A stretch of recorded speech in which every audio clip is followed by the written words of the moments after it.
बहुत बहुत स्वागत है आपका भारत के सबसे बड़े एजुकेशनल प्लेटफॉर्म अन अकेडमी पे। मैं अभिषेक मिश्रा आपका स्वागत करता हूं।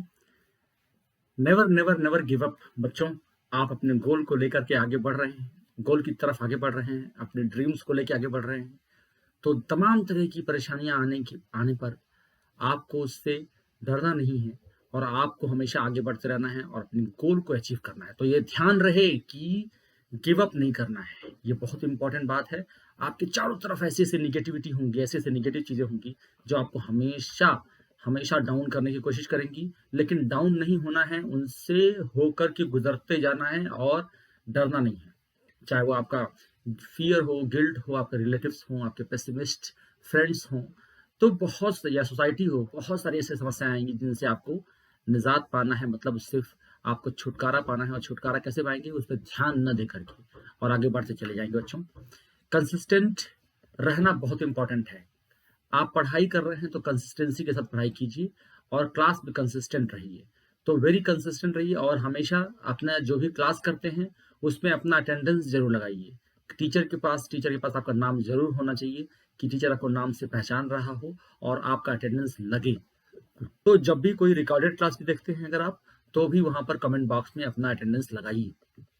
मैं Abhishek Mishra, masters in chemistry, mentor to hundreds of aspirants of NEET and JEE, full time educator के तौर पे आपके साथ लगभग 15 साल से ऊपर, 16 साल लगभग हो गए मैं काम कर रहा हूँ और लगातार आप लोगों के साथ में आगे बढ़ रहा हूँ। और आप लोग को बहुत सारे बच्चे जो है मेरे इंजीनियरिंग और मेडिकल कॉलेजेस में पढ़ करके डॉक्टर इंजीनियर बन करके देश की सेवा कर रहे हैं। ये 2021 के की बारी है, एकदम कमर कस के तैयार हुआ बच्चों, मैं आपके साथ लगा हुआ हूँ। हम लोग एनसीईआरटी का हम लोग एक चैप्टर खत्म कर चुके थे, दो चैप्टर खत्म कर चुके हैं। हमारा हेलोरिन्स खत्म हो चुका है, हमारा अल्कोहल फिनॉल ईथर्स खत्म हो चुका है। आज हम अपना एल्डिहाइड, कीटोन और कार्बोक्सिलिक एसिड शुरू करेंगे। एनसीईआरटी से रिवीजन कर रहे हैं हम लोग और ये रिवीजन क्रैश कोर्स की तरह से आपका है, एक तरह से है केमिस्ट्री क्रैश कोर्स इसको कह सकते हैं। और मैं एनसीईआरटी पे बेस्ड सारा चीज पढ़ा रहा हूँ जिससे कि एनसीईआरटी एक बार पूरी आप लोगों की खत्म हो जाए मेरे साथ साथ। ये आसमान का इशारा है कि कल का सूरज तुम्हारा है। इस दो खूबसूरत लाइन के साथ हम लोग और आगे बढ़ते हुए, आपको ओवर एस्टिमेट नहीं करना है अपने आप को। ये मत सोच लो कि मैं 10 दिन में इतना कर लूंगा। आप पता चला सो रहे हो और सोचो नहीं मैं 2 दिन में निपटा दूंगा। ऐसा होता है ना तुम लोगों के साथ? ऐसा होता है ना तुम लोगों के साथ कि जब आप सोचते हो कोई चीज और सोचते हो अरे 5 दिन बचा हुआ है, अरे 10 दिन बचा हुआ है, अभी तो 4 महीना बचा हुआ है, 4 महीने के बाद हम 4 महीने तो 1 महीने में निपटा देंगे इतना। तो ऐसा मन में आता है जब कोई टेस्ट आने वाला होता है तो 2 दिन 3 दिन 4 दिन पहले, 5 दिन पहले सोचते हो चलो अभी तो इतना इतना टाइम बचा हुआ है। तो आप ओवर एस्टिमेट कर लेते हो कि मैं 1 महीने 1 दिन में इतना निपटा दूंगा या एक दिन में इतना निपटा दूंगी। तो वो ओवर एस्टिमेशन होता है। उस ओवर एस्टिमेट को सोच करके सोना नहीं है। आप उस ओवर एस्टिमेशन को सोच करके सो जाते हो तो ये बहुत गड़बड़ बात है। तो अगर ऐसा हमेशा आपके साथ होता है ना, तो आप अपने आप को एक डिफाइंड वे में एक जो है बाउंडेशन में रख करके काम कर सकते हो। बाउंडेशन मतलब क्या? अपने आप को एक स्ट्रक्चर्ड वे में, बाउंडेशन और स्ट्रक्चर में बड़ा डिफरेंस होता है। तो स्ट्रक्चर्ड वे में आप रख सकते हो और स्ट्रक्चर्ड वे में रखने के लिए आपको एक सिस्टम से जुड़ जाना चाहिए। और सिस्टम जो यहाँ पे अनअकैडमी ने लाया हुआ है वो आपका है प्लस सब्सक्रिप्शन। तो प्लस सब्सक्रिप्शन से अगर आप जुड़ते हैं तो आपको डेली लाइव क्लासेस होती हैं जिसमें आपका एनरोलमेंट हो जाता है, तो आपका वो डेली लाइव क्लासेस होती ही होती है। तो आप रेगुलर रहते हो अपने क्लासेस में, चाहे वो आपका आपका मन कर रहा हो या नहीं कर रहा हो। लेकिन अगर उस टाइम मन नहीं कर रहा तो आप उसी क्लास को बाद में आप रिकॉर्डेड सेशन देख लेते हो, लेकिन आप रेगुलर रहते हो क्योंकि एक दिन क्लास अगर नहीं किया तो वो आपके पीछे बैकलॉग बनता जाता है। इसलिए आप स्ट्रक्चर्ड कोर्स को फॉलो करते हो और लाइव टेस्ट और क्विज में लगातार पार्टिसिपेट करते हो और आपको अनलिमिटेड एक्सेस मिलता है लाइव सेशंस का और रिकॉर्डेड सेशन का। तो इससे क्या होता है, आपका जो एक ओवर एस्टिमेशन का अप्रोच है वो थोड़ा सा कम हो जाता है ना बच्चों? और अगर आप इसका देखते हैं तो इसका जो सब्सक्रिप्शन है 361 का, वो 25 200 का इसका जो है स्ट्रक्चर है। और जो है 12 मंथ का 34 650 का स्ट्रक्चर है, कि बहुत ही बेहतरीन है। और इसमें आपको जो है AM001 कोड यूज करते हो तो 10% से सारा जो स्ट्रक्चर है वो डाउन हो जाता है। तो बहुत शानदार बच्चों है, ये आप ले सकते हैं। और अंडर एस्टिमेट भी बच्चे कर लेते हैं अपने आप को।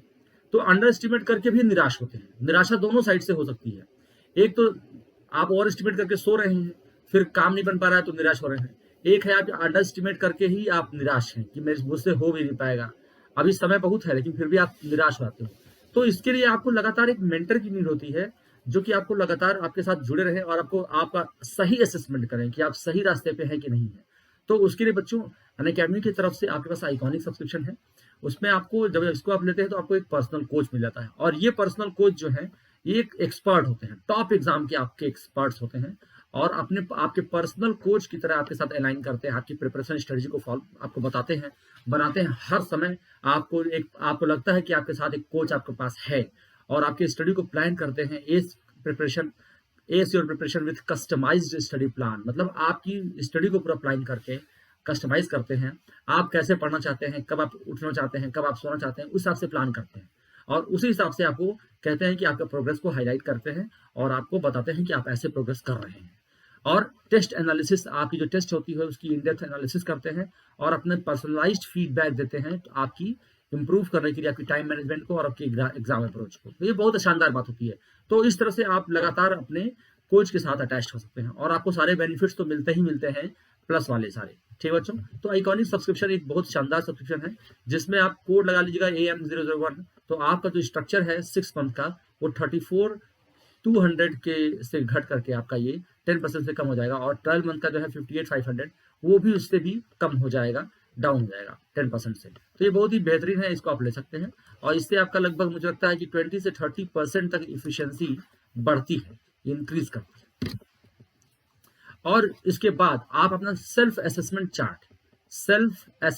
चार्ट जरूर बनाइए, और इसमें यहाँ पर क्या करते हैं कि वाई एक्सिस पर यहाँ पर आप आवर्स लिखिए, जो कि 18 घंटे तक आप लिखना चाहिए आपको, और डेज यहाँ पे लिखिए, जो भी महीने का अंतिम दिन है वहां पर, और जब आप शुरू कर रहे हैं, सपोज कीजिए आप 11 तारीख से शुरू कर रहे हैं, तो 11 तारीख से ये अपना स्टार्ट कर लीजिए, और ये 31 तक लिखिए। और टारगेट आपका जो आपका टारगेट यहाँ पर है, उस टारगेट को बड़े बड़े अक्षरों में यहाँ पे लिखिए, और नीचे यहाँ पर हमेशा लिखिए ऑनेस्टी के साथ काम करेंगे।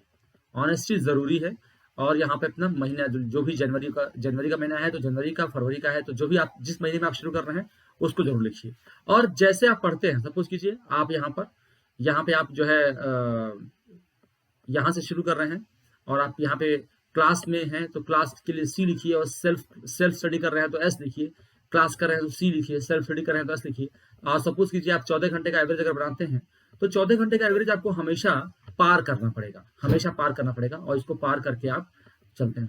और कभी भी आपका एवरेज अगर डाउन होता है, कभी भी अगर आप किसी दिन कम पढ़ते हैं, तो आप डेफिनेटली उस दिन अगले दिन अपना एवरेज बढ़ा लेते हैं, जिससे कि आपका एवरेज मेंटेन रहे। और इस एवरेज को मेंटेन करते हुए आप हमेशा पढ़ाई करते हैं, तो आपको कभी गिल्ट नहीं होता।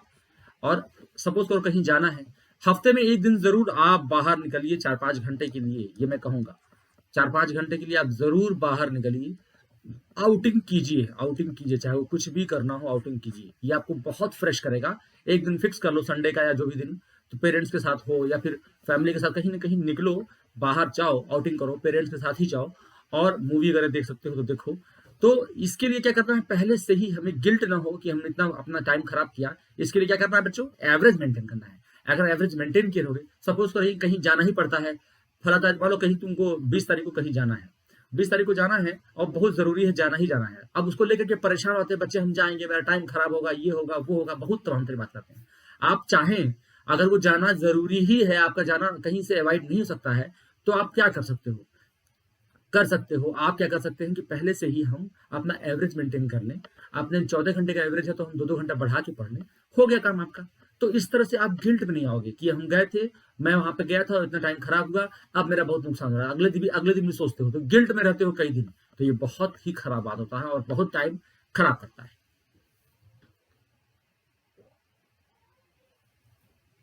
तो मेरे प्यारे बच्चों, ये बहुत बेहतरीन चीज है, तुम लोग बना लेना तुरंत, मैं बार बार कह रहा हूँ, बहुत ही शानदार चीज है। ये आपको बचाएगा कई जगह, आपको ओवर एस्टिमेट से बचाएगा, आपको अंडर एस्टिमेट होने से बचाएगा। अगर आप अंडर एस्टिमेट कर रहे हो कि मैं तो बहुत कम पढ़ रहा हूँ, तो भी बताएगा ये, और आपको लगता है कि मैं बहुत ज्यादा पढ़ रहा हूँ, तो भी बताएगा ये। तो ये बहुत अच्छा चीज है, इसको करना। केमिस्ट्री 101 हमारा प्यारा सेशन है, जिसपे हम और आप लगातार काम कर रहे हैं, लगातार बढ़ रहे हैं। तो इसको सब्सक्राइब कीजिए, इसको लाइक कीजिए, इसको शेयर कीजिए, ये बहुत इंपॉर्टेंट है, हम आप सबके लिए भी और हमारे लिए भी। तो जरूर करें बेटा इसको आप।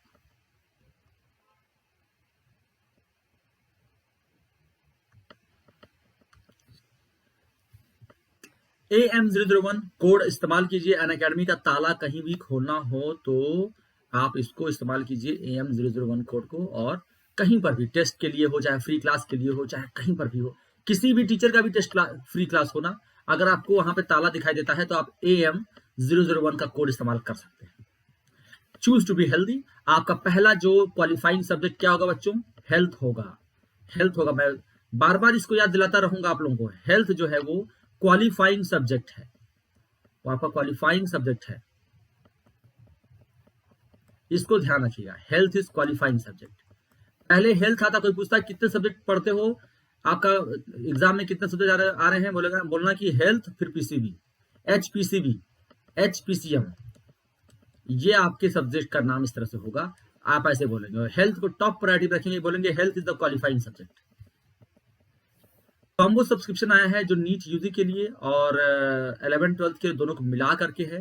तो आइकॉनिक है, आइकॉनिक है, आइकॉनिक है। किसके लिए? नीट यूजी के लिए, क्लास 11th के लिए, क्लास 12th के लिए। तीनों का 5550 ये है पर मंथ आपका पड़ेगा। और आप जानते हैं कि आइकॉनिक में क्या क्या मिलते हैं चीजें, और आइकॉनिक में क्या मिलती हैं, प्लस में क्या मिलती हैं। ठीक है, तो ये बहुत बेहतरीन है। इसको आप AM001 कोड इस्तेमाल कर लेंगे तो भी आपका ये 10% से डाउन हो जाता है पूरा स्ट्रक्चर। कॉम्बो सब्सक्रिप्शन जो है वो आइकॉनिक है नीट यूजी और प्लस है सीबीएसई का 11th और 12th का। ये 4687 आपका आता है मंथली, और आपका 10% जो है ये से डिक्रीज कर जाता है अगर आप कोड यूज करते हैं AM001। जो कॉम्बो सब्सक्रिप्शन है बच्चों वो है, इसमें नीट यूजी प्लस है और आइकॉनिक है 11th और 12th, और यहाँ पर 3900 पर मंथ आता है। इसमें आप यूज करते हैं AM001 तो भी आपका 10% से जो आपका स्ट्रक्चर है वो डाउन आता है। और तीनों जो है प्लस सब्सक्रिप्शन ले सकते हैं 11th 12th और नीट का, और ये 3037 आता है पर मंथ। यहाँ पे भी आप AM001 कोड यूज करेंगे बच्चों तो भी आपका 10% से आपका ये डाउन होता है। तो ये आपका कॉम्बो है जिसको आप कोई भी अपने आवश्यकता के अनुसार चुन सकते हैं। पेरेंट्स के पॉइंट ऑफ व्यू से बहुत सारी बातें मैं लगभग 16 साल से पढ़ा रहा हूँ, लगातार पेरेंट्स मेरे पास आते रहे हैं, मैं काउंसलिंग करता रहा हूँ। तो बहुत सारी समस्याएं थी जिसको अनअकैडमी ने दूर किया है। ये सब चीजें आप अपने पेरेंट्स को दिखा सकते हैं और सब्सक्रिप्शन लेने के लिए उनको इंकरेजमेंट मिलेगी इससे। और स्टूडेंट्स जो है बहुत उनका तो गोल्डन टाइम चल रहा है, उनको इतनी बेहतरीन सुविधाएं मिल रही हैं यहाँ पे। तो स्टूडेंट के पॉइंट ऑफ व्यू से बहुत सारी बातें हैं जो मैंने यहाँ पे नोटिफाई किया है, आप इसको जरूर देखिएगा। अनअकैडमी लाए हैं कॉम्बैट। कॉम्बैट जो है वो इंडिया का लार्जेस्ट फोर्टनाइटली कॉन्टेस्ट है, सबसे बड़ा फोर्टनाइटली कॉन्टेस्ट है नीट यूजी के लिए। यहाँ पे आप कर सकते हैं और challenging NEET questions create by best educators इसको क्रिएट करते हैं, और सुपर फास्ट फन होता है रियल टाइम रैंकिंग के साथ। आप जैसे ही एक क्वेश्चन करते हैं आपको super fast fun real time ranking के साथ मिलता है। आप बेस्ट से जो है बच्चों के साथ आपकी कंपटीशन होती है, क्योंकि आपका जो टेस्ट है वो ऑल इंडिया लेवल पर है, तो आपका एग्जाम है वो ऑल इंडिया लेवल पर है, तो आपका टेस्ट भी जो है वो ऑल इंडिया लेवल पर ही होना चाहिए। तो उस तरह से है। आप इसमें फ्री एनरोलमेंट कर सकते हैं। अनलॉक करने के लिए कोड यूज कीजिए AM001। क्या क्या आपको मिलता है देखिए, अनअकैडमी के फर्स्ट अगर जो प्राइस मिलती है वो आपको मिलती है 1 मंथ की सब्सक्रिप्शन, 1 से 3rd तक आपको 1 मंथ की सब्सक्रिप्शन मिलती है, और 4 से लेकर 50 तक आपको अमेज़न का 1000 रुपीज का यहाँ पे गिफ्ट वाउचर मिलता है। क्लास 11th के लिए, क्लास 12th के लिए और क्लास 13th के लिए ये होता है बच्चों। कॉन्टेस्ट फॉर्मेट है 60 मिनट का, 28 क्वेश्चन होते हैं, 4 सेक्शन होते हैं, फिजिक्स केमिस्ट्री जरूरी बांटनी, नीट की स्कोरिंग प्रोजेक्ट होती है, और सेपरेट कॉन्टेस्ट होता है 11th 12th और 13th के लिए। फोर्टनाइटली टेस्ट यानी हर अल्टरनेट संडेज को आपका टेस्ट होता है बच्चों। ये इस बार का सिलेबस है, इसको ध्यान से देख लीजिए, सिलेबस देख लीजिए ध्यान से। तो केमिस्ट्री का सिलेबस देखिए 11th का क्या है। बेसिक प्रिंसिपल्स आ रहे हैं, केमिकल बॉन्डिंग आ रहा है 11th में, और जनरल टॉपिक आ रही है, मोल कंसेप्ट आ रहा है। ठीक है, और क्लास 12th के लिए पी ब्लॉक एलिमेंट्स आ रहे हैं, सॉलिड स्टेट्स आ रहे हैं, एल्डिहाइड्स एंड कीटोन्स आ रहे हैं। ओके, और आपका क्लास 13 के लिए बेसिक प्रिंसिपल्स आ रहे हैं, एस ब्लॉक एलिमेंट्स आ रहे हैं, हाइड्रोजन आ रहा है, एटॉमिक स्ट्रक्चर आ रहा है, और सरफेस केमिस्ट्री आ रहा है। उम्मीद बैच लॉन्च हो चुका है 3rd जनवरी से, इसको आप ज्वाइन कीजिए। इसमें बहुत ही शानदार टीचर्स डॉक्टर आनंद मणि सर, विक्रांत किरार सर, दीपक वशिष्ठ सर और अमन कुमार सिंह सर ये लोग हैं, और दुष्यंत सर भी हैं।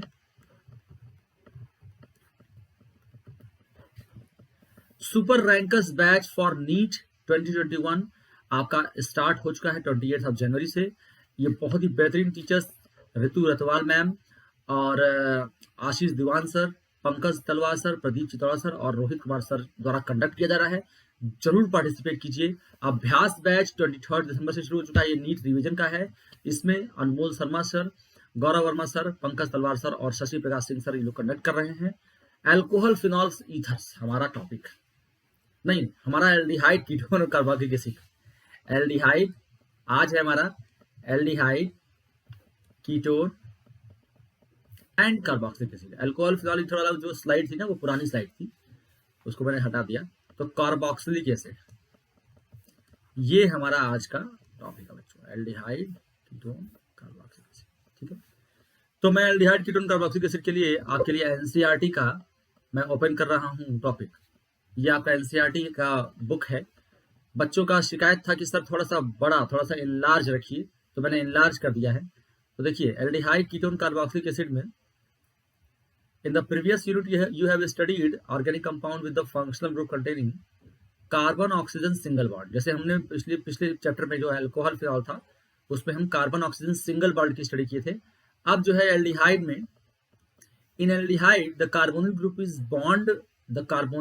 Bonded to a double carbon and hydrogen, while in ketones it is bonded to two carbon. ध्यान से, एल्डिहाइड में कार्बोनिल ग्रुप जो होता है सी डबल बॉन्ड ओ, जिसको हम लोग कार्बोनिल ग्रुप कहते हैं, ये कार्बोनिल ग्रुप है, कार्बोनिल ग्रुप। तो एल्डिहाइड में कार्बोनिल ग्रुप एक हाइड्रोजन से जुड़ा होता है और एक तरफ कार्बन से जुड़ा होता है, और कीटोन में दोनों साइड से ही कार्बन से जुड़ा होता है। The carbonyl compound in which the carbon of carbonyl group is bonded to carbon और hydrogen and oxygen of hydroxyl moiety are known as carboxylic acid. अब ये कह रहे हैं कार्बोनिल कंपाउंड में एक तरफ कार्बन से जुड़ा हो और दूसरी तरफ OH से जुड़ा हो। ठीक है, जैसे यहाँ पे देखिए, एल्डिहाइड में एक तरफ कार्बन से जुड़ा है और एक तरफ हाइड्रोजन से जुड़ा है। कीटोन में दोनों तरफ से कार्बन से जुड़ा है, और कार्बोक्सिलिक एसिड में एक तरफ से कार्बन से जुड़ा है और एक तरफ से OH से जुड़ा हुआ है, तो इसको कार्बोक्सिलिक एसिड कहते हैं। ठीक है, R minus carboxylic. While in compounds where carbon is attached to carbon or hydrogen and nitrogen NH2 moiety of halogens are called amides। जैसे CONH2 अगर कर देते हैं, जैसे मान लीजिए यहाँ पे R CONH2 ऐसे कर देते हैं, तो ये आपका एमाइड्स, तो इसको एमाइड्स कहते हैं। और अगर ये ऐसे हो जाता है RCOCl, तो ये एसिड हैलाइड्स। अगर एक तरफ आपका जुड़ा होता है वो हैलाइड्स से, ठीक है, हेलोजन से, NH2 moiety और to halogen are called amides and acyl halides respectively. ठीक है बच्चे, अब देखिए यहाँ पर अगर OR से जुड़ा हो, जैसे यहीं पर आपका देखिए, अगर ये जो है OH जो है वो OH ना होकर के OR हो, यहाँ पे देखिए आपका एसाइल हैलाइड दे दिया है, एमाइड दे दिया है। और अगर RCOOR हो तो इसको हम बोलते हैं एस्टर। ठीक है, एस्टर। और एनहाइड्राइड हो, अगर एनहाइड्राइड क्या होता है, अगर ये हमारा RCOOCOR, ये होता है आपका एनहाइड्राइड। इसमें दो एसिड्स मिलकर के वाटर मॉलिक्यूल रिलीज करते हैं और एनहाइड्राइड बनाते हैं। चलिए,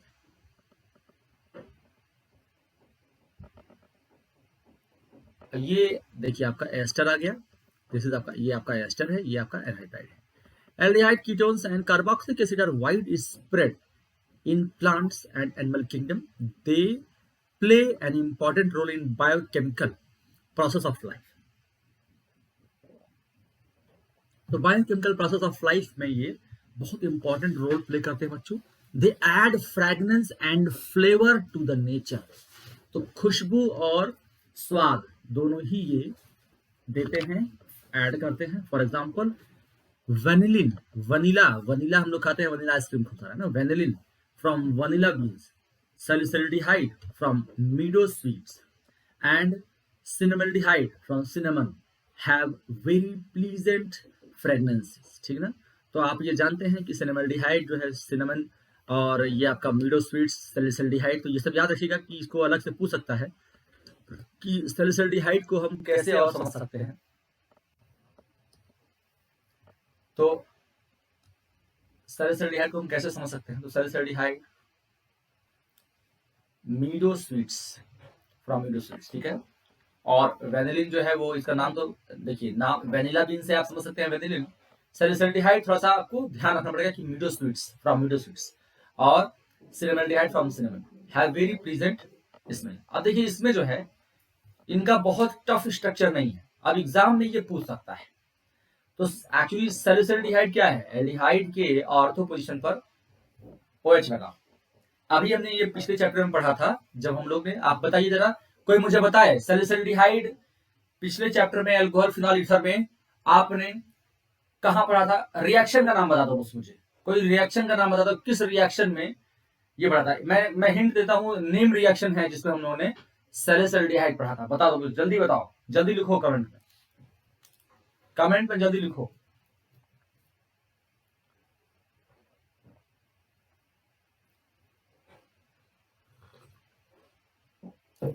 कमेंट बॉक्स में जल्दी लिख दे बच्चा, कमेंट बॉक्स में जल्दी लिख दो बच्चा। सैलिसिलिहाइड रीमर टिमैन रिएक्शन था जी। रीमर टिमैन रिएक्शन क्या होता है? फिनॉल पर CHCl3 क्लोरोफॉर्म और NaOH या KOH का रिएक्शन कराते हो तो बनता है क्या? बोलो, सैलिसिलिहाइड बनता है। ये बात ध्यान रखना, ठीक ना? और एक और रिएक्शन साथ में जहां पे सैलिसिलिक एसिड बनता था। सैलिसिलिक एसिड जब CHO की जगह पे COOH आ जाता है तो क्या होता है? कोल्बे रिएक्शन था जी, कोल्बे रिएक्शन, ठीक है ना? तो ये सब ध्यान रखिएगा आप लोग, ये सब आप लोग ध्यान रखिएगा। CO2 का रिएक्शन है बाद में आपको, ठीक है ना? NaOH से रिएक्शन कराते हैं,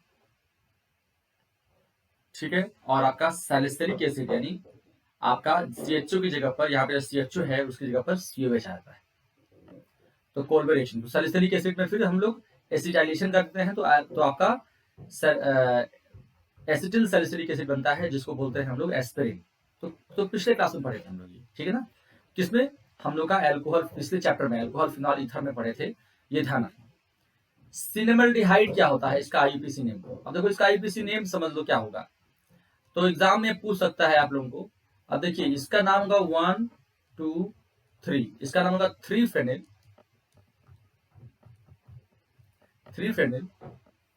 प्रोप इनल।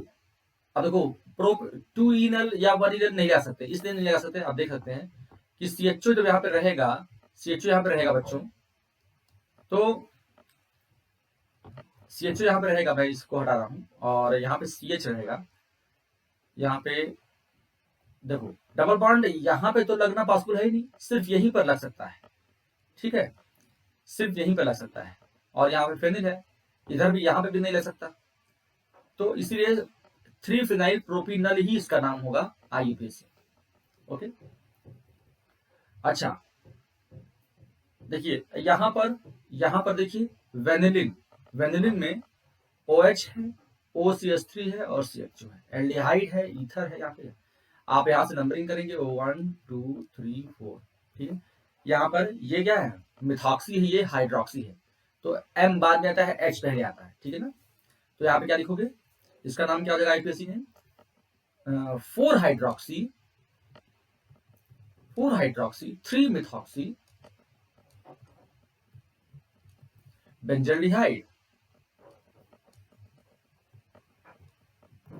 तो इसका नाम तो ये सब याद कर देना। वेनिलिन का नाम क्या है याद कर लीजिएगा, स्ट्रक्चर याद रहेगा तो आप नाम याद रख लेंगे।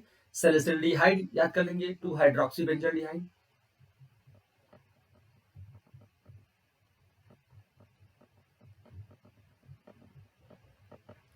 तो ये सब याद करना, ये इंपॉर्टेंट है, ठीक है? वेनिलिन, सिनेमल्डिहाइड, सैलिसिलिहाइड तो याद रहता है, लेकिन वो भूल जाता है आपका वेनिलिन, और ये सब भूल जाता है, तो ये सब ध्यान रखना तुम लोग। अच्छा चलिए, they are used in many food products and pharmaceuticals to add flavours. Some of these families are manufactured for use as solvent। जैसे सॉल्वेंट के फॉर्म में हमको एसीटोन का इस्तेमाल करते हैं, तो सॉल्वेंट के रूप में हम एसीटोन का इस्तेमाल करते हैं। And for preparing material like adhesive paints, resin और परफ्यूम्स, प्लास्टिक फैब्रिक्स एटसेट्रा, ये सब बनाते हैं हम लोग। चलिए, nomenclature of the carbonyl group, aldehydes and ketones. तो एल्डिहाइड्स और कीटोन्स में अब यहाँ पे देखिए कॉमन नेम हम क्या करते हैं और आईयूपीएसी में हम कैसे लिखते हैं। तो एल्डिहाइड को हम लोग अल लिखते हैं लास्ट में, एल के नल, ठीक है ना। और अगर हमारा कीटोन है तो ओन लगाते हैं। कॉमन नेम में हम जैसे यहाँ पर ये CH3CHO है तो इसको हम एसिटल्डिहाइड कह देते हैं। और इसका अगर हमें आईयूपीएसी नेम लिखना हो बच्चों तो क्या करेंगे ये समझो। इसका नाम होगा, इसका नंबर करेंगे 1 2 और इसका नाम होगा इथेनल। इथेनल ये आप जानते हैं, ठीक है। बेंजल्डिहाइड कॉमन नेम आपका ये है, बेंजल्डिहाइड, ठीक है। और यहाँ पे देखिए, ये देखो इसको कैसे कर रहे हैं। इसका अगर आईयूपीएसी नेम करोगे तो 1 इसको दोगे, 2 दोगे, 3 दोगे और 4 दोगे। तो 3 ब्रोमो होगा, 3 ब्रोमो ब्यूटेनल, ब्यूटेनल, ठीक है। और यहाँ पे बीटा ब्रोमो ब्यूटाइरल डिहाइड कहा जा रहा है। तो HCHO भी समझ लो, HCHO ये है मीथेनल, ये है मीथेनल और इसको फॉर्मल्डिहाइड हम कहते हैं, फॉर्मल्डिहाइड कहते हैं इसका कॉमन नेम। और मिथेनल जो है वाईपीसी में।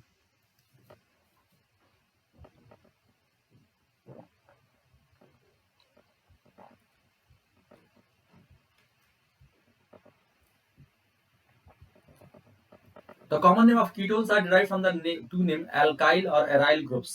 अब जैसे ये डाइमिथाइल कीटोन हो जाता है, एसीटोन बोलते हैं, और अगर इन जनरल कहा जाए इसको तो डाइमिथाइल कीटोन भी। लेकिन अगर आईयूपीसी कहा जाए तो प्रोपेनोन, 3 कार्बन है तो प्रोपेन कहोगे और ओन लगा दोगे, ठीक है। इसका आईयूपीसी नेम एसिटोफिनोन है। लेकिन अगर ऐसे देखा जाए तो एक तरफ फेनिल है, एक तरफ मेथिल है। तो फेनिल और मेथिल में PMNOP, तो पहले M आता है तब P आता है, तो मिथाइल फेनाइल कीटोन बोलेंगे इसको। इसको बोलेंगे मिथाइल फेनाइल कीटोन। प्रोपियोफिनोन, अब देखो ये क्या है, इसको बोलते हैं एसीटो ग्रुप, एसीटो। और चूंकि कीटोन है इसलिए एसीटोफिनोन कह रहे हैं। ये इधर क्या है, ये यहाँ पर फिनाइल भी है।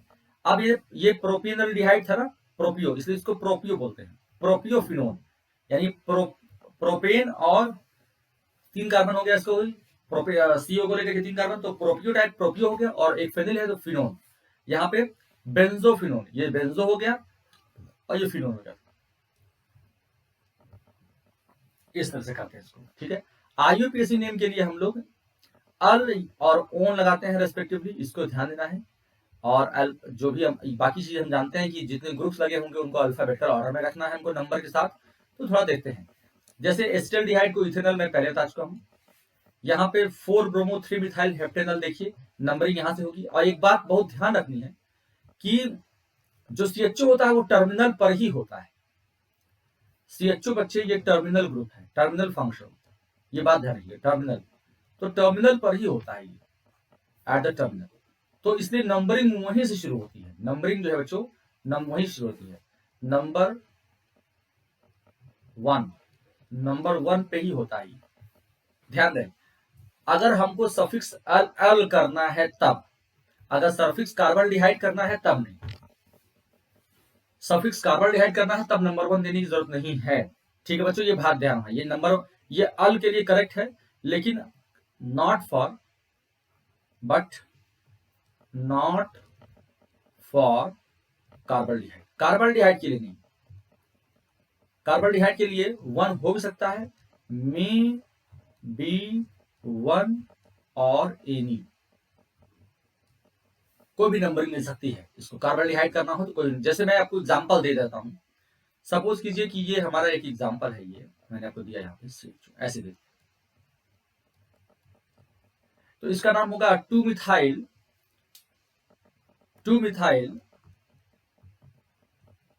प्रोपेनॉल, ठीक है ना।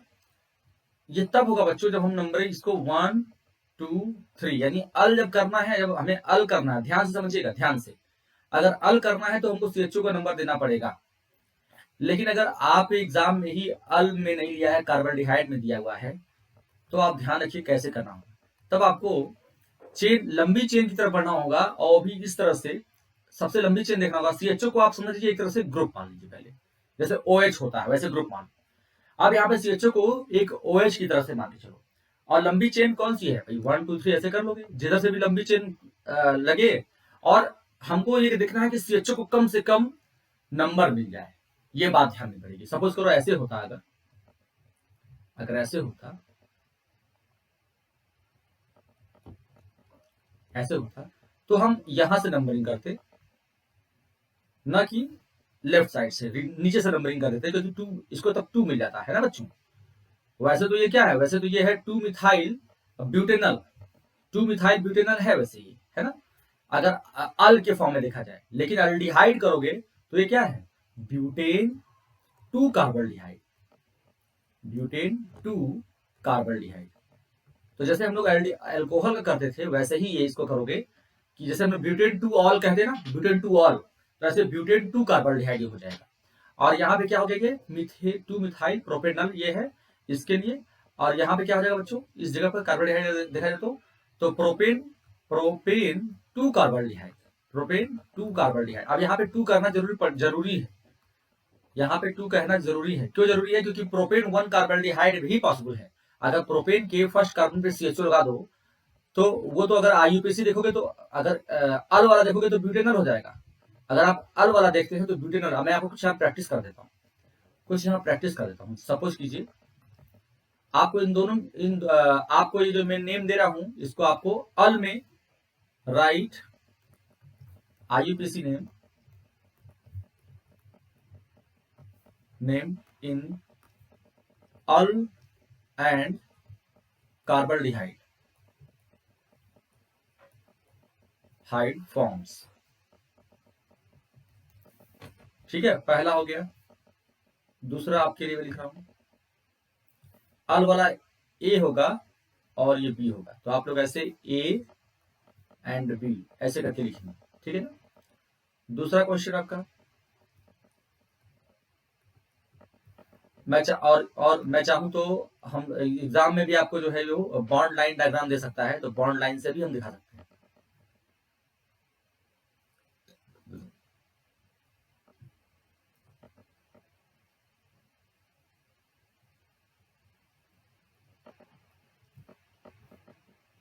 इसका भी ए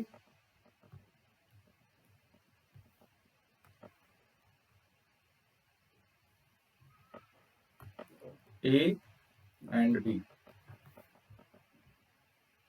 और तीसरा है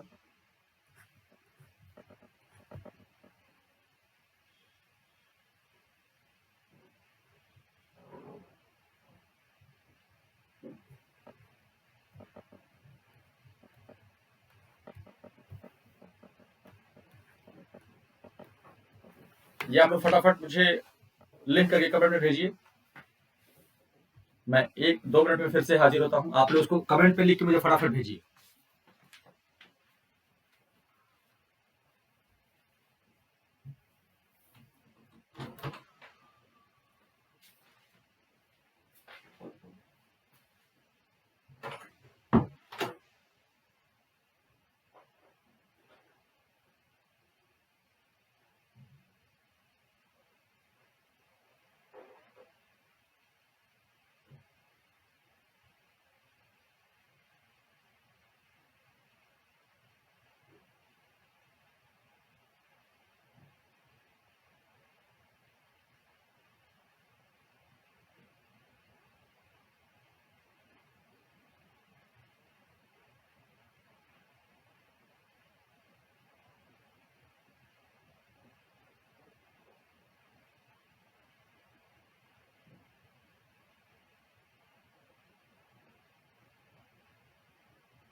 अब मैं आंसर बता रहा हूं इसका, देखिएगा आप लोग। पहला वाला जो ए है, ए हम एल्डिहाइड कर रहे हैं, ए जो है वो हम एल्डिहाइड कर रहे हैं और बी जो है वो कार्बोल्डिहाइड फॉर्म कर रहे हैं। ठीक है, चलिए मैं बताता हूं आप लोगों को। इसका जो अल के फॉर्म में होगा पहले वाले का, वो होगा ब्यूटेनल। और अल जब भी करते हैं तो उसमें कोई नंबर नहीं देते अल को। और अल्डिहाइड करोगे तो प्रोपेन, प्रोपेन 1 कार्बोल्डिहाइड।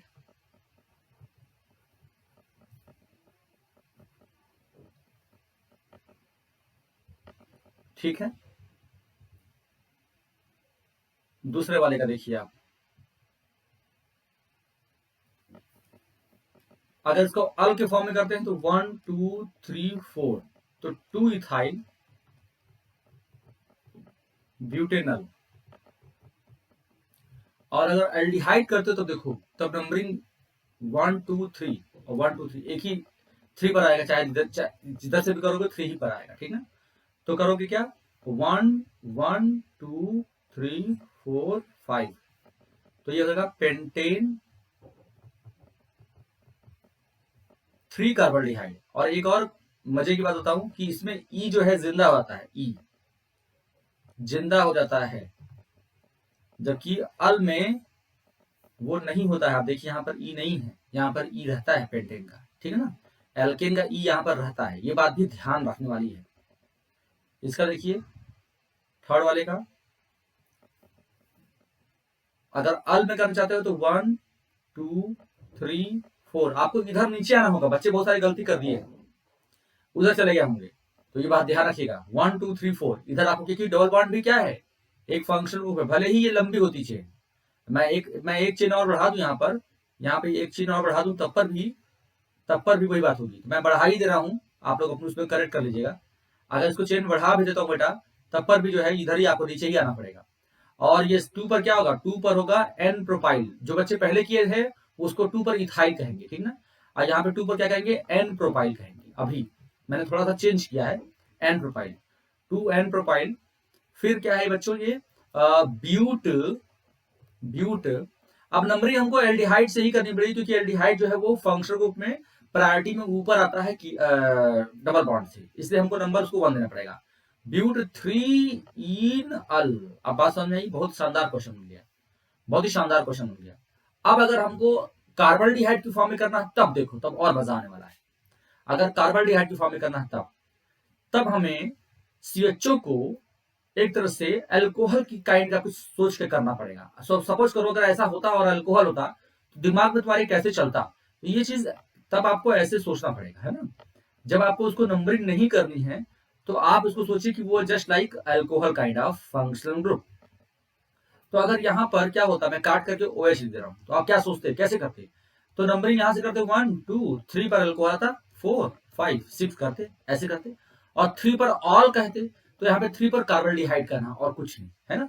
क्या कहते हैं यहाँ पे आप कहते 1 2 3, तो हेक्स एन 1 इन, सॉरी हेक्स 1 इन 3 ऑल कहते ना, इसको क्या बोलते हैं, हेक्स 1 इन 3 ऑल, ये बोलते हैं आप। तो यहाँ पे क्या करना बच्चों, हेक्स 1 इन का ई रहेगा जिंदा, 3 कार्बोल्डिहाइड, 3 कार्बोल्डिहाइड, कार्बोल्डिहाइड। बस इतना ही बात समझ में आनी चाहिए। तो कार्बोल्डिहाइड सिस्टम और अल सिस्टम, आई होप आप लोगों को समझ में आया होगा। और कार्बोल्डिहाइड सिस्टम की मजबूरी कब आई थी ये भी बता दूं। कार्बोल्डिहाइड सिस्टम की मजबूरी आई थी जब रिंग था और रिंग पर हमारा सीएचओ था। तो अगर हम सीएचओ को नंबर दे देते 1 तो हम रिंग पर नहीं आ पाते। पहली चीज तो ये थी मजबूरी। दूसरी चीज, अगर हमारे 3 फंक्शनल ग्रुप जुड़े हों, जैसे सीएचओ यहां जुड़ा हो और फिर इस कार्बन से सीएचओ यहां जुड़ा हो और फिर इस कार्बन से सीएचओ यहां जुड़ा हो, तो 1 2 3 अगर हम नंबरिंग करते 1 2 3 4 5 तो एक सीएचओ को छोड़ना पड़ता हमको, एक सीएचओ को छोड़ना पड़ता हमको, ठीक ना। तो एक सीएचओ, तो अगर हम एक सीएचओ को छोड़ देते तो उसके लिए हमको प्रीफिक्स लगाना पड़ता। तो ये नियम है, ये रूल है कि किसी भी एक ही फंक्शनल ग्रुप के लिए प्रीफिक्स और सफिक्स आप नहीं यूज कर सकते हैं। आई बात समझ में। अगर सपोज करो अगर हम ऐसे कर रहे होते यहाँ पे नंबरिंग कर देते 1, तो 1 करते, इसको 2 करते, इसको 3 करते, इसको 4 करते, इसको 5 करते, तो हमको ये छोड़ना पड़ता ना। तो ये एक तरह से क्या होता है, एक तरह से सब्स्टिट्यूएंट होता है। और 1 और 5 कार्बन जो है वो प्रिंसिपल फंक्शनल ग्रुप की तरह से, अल की तरह से बिहेव करते हैं। तो हम एक ही फंक्शनल ग्रुप को दो पायदान में, दो उसको हम कैटेगरी में नहीं रख सकते, एक ही नाम में, एक ही नाम में हम दो कैटेगरी में नहीं रख सकते, यानी किसी को प्रीफिक्स किसी को सफिक्स नहीं कर सकते, ये रूल है। इसलिए आईपीएससी ने क्या कहा कि भाई ऐसा करो कि किसी को नंबर मत दो, तो 1 2 3 ऐसे कर दीजिए। अब इसका नाम क्या हो जाएगा, प्रोपेन 1, 2, 3 ट्राई कार्बल्डिहाइड, ट्राई कार्बल्डिहाइड। डाई तक तो चलेगा, डाई तक जो था वो चलता है। जैसे अगर मैं यहां पे ये कर दूं CHO CH2 CHO, तो ये प्रोपेन डाई अल है। अब यहां पे डी आ गया, इसलिए ई जिंदा हो जाएगा, प्रोपेन डाई अल हो गया। ठीक है, CHO इथेन डाई अल, इसी को हम लोग ग्लाइऑक्सेल कहते हैं, इथेन डाई अल, इसी को हम लोग ग्लाइऑक्सेल कहते हैं। ठीक है ना। चलिए अब यहां पर आगे देखिए, और अगर कीटोन और एल्डिहाइड दोनों ही प्रेजेंट हैं, तो एल्डिहाइड को टर्मिनल है तो इसको हमको 1 देना पड़ेगा, 1 2 3 4 5, और क्योंकि वो टर्मिनल पे होता है, और कीटोन को ऑक्सो से हम लोग, अब यहां पर क्या है, कीटोन और एल्डिहाइड में दोनों अलग अलग फंक्शनल ग्रुप हैं, तो कीटोन जो है वो प्रीफिक्स यूज होता है ऑक्सो उसके लिए। ठीक है, तो 3 ऑक्सो पेंटेनल, पेंटेनल था तो 3 पर ऑक्सो आ गया है। और यहाँ पे देखिए ये कीटोन ही है, यहाँ पे तो ये कीटोन ही है, तो यहाँ पे नंबरिंग करेंगे 2 1 2 3 4 5, तो 2 4 dimethyl pentane 3 own, 2 4 dimethyl pentane 3 own. अब देखिए कीटोन में हम लोग कब 2 ओन और कब 3 ओन लिखते हैं, कब नहीं लिखते हैं, ये भी थोड़ा समझा देता हूँ। देखिए जब तक कीटोन का कोई पोजिशनल ग्रुप, पोजिशनल आइसोमेरिज्म नहीं बनेगा, तब तक हम लोग ओन को नंबर नहीं देंगे। जैसे यहाँ पे हम लोग प्रोपेनोन कहेंगे, कोई और नंबर नहीं, इसका कॉमन नेम एसीटोन है, प्रोपेनोन। और इसका अभी देखिए 4 कार्बन है, अभी भी इसका कोई पोजिशनल आइसोमर नहीं बन सकता, इसको बोलेंगे ब्यूटेनोन, यानी अभी भी इसको नंबर नहीं देंगे। पोजिशनल आइसोमर बनने के लिए सबसे जो छोटा कीटोन हो सकता है वो होता है 5 कार्बन का, 5 कार्बन का, और इसका नाम होगा पेंटेन 2 ओन, पेंटेन 2 ओन। अब हम 2 ओन बोलेंगे क्योंकि 3 ओन भी पॉसिबल है, क्योंकि 3 ओन भी पॉसिबल है। इसका नाम होगा पेंटेन 3 ओन, ई नहीं रहेगा, 3 ओन। तो आप लोग ये बात समझ रहे होंगे कि मैं क्या बताना चाह रहा हूं आप लोगों को, यानी जो स्मॉलेस्ट या simplest ketone which can show positional या स्ट्रक्चरल, देखो स्ट्रक्चरल नहीं कहेंगे क्योंकि स्ट्रक्चर में आपका फंक्शनल ग्रुप आइसोमेरिज्म भी स्ट्रक्चरल आइसोमेरिज्म में आता है, तो हम स्ट्रक्चरल आइसोमेरिज्म कह देंगे, तो आप कहोगे सर एल्डिहाइड कीटोन, एल्डिहाइड तो बन ही जाएगा, 3 कार्बन का जो है वो भी एल्डिहाइड बन जाएगा, है ना। तो स्ट्रक्चरल नहीं कहेंगे, तो हम कहेंगे पोजिशनल या चेन, है ना। तो टू शो पोजिशनल आइसोमेरिज्म,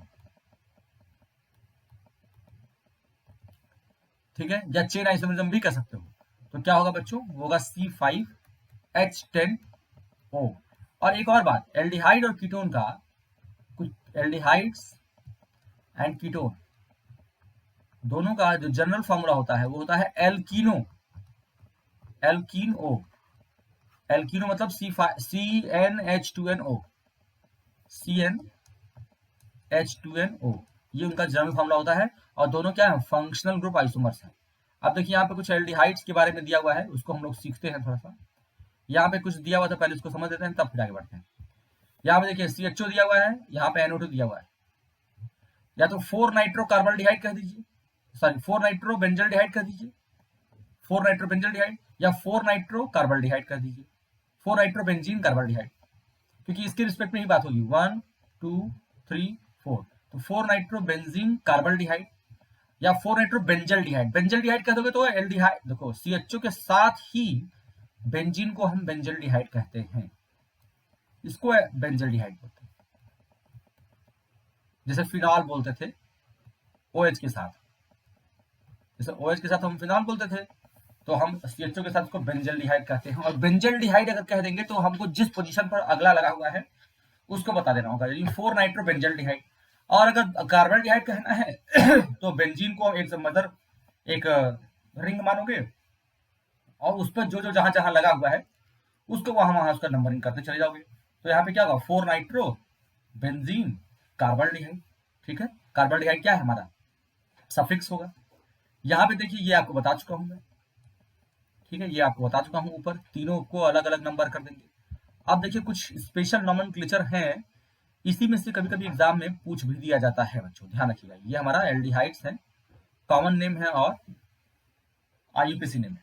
तो ये आपको पता है, फॉर्मल्डिहाइड, मिथेनॉल। मैं आपका टाइम खराब नहीं करूंगा, जो जल्दी जल्दी करना होगा। Acetaldehyde, ethanol.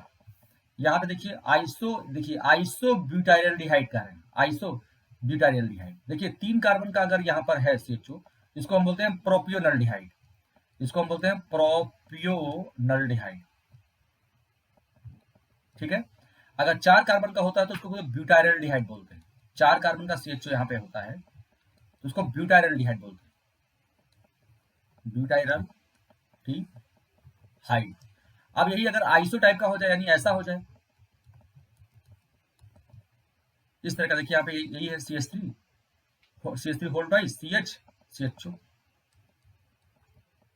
तो इसको आइसो ब्यूटाइलडिहाइड बोलेंगे, आइसो ब्यूटाइलडिहाइड।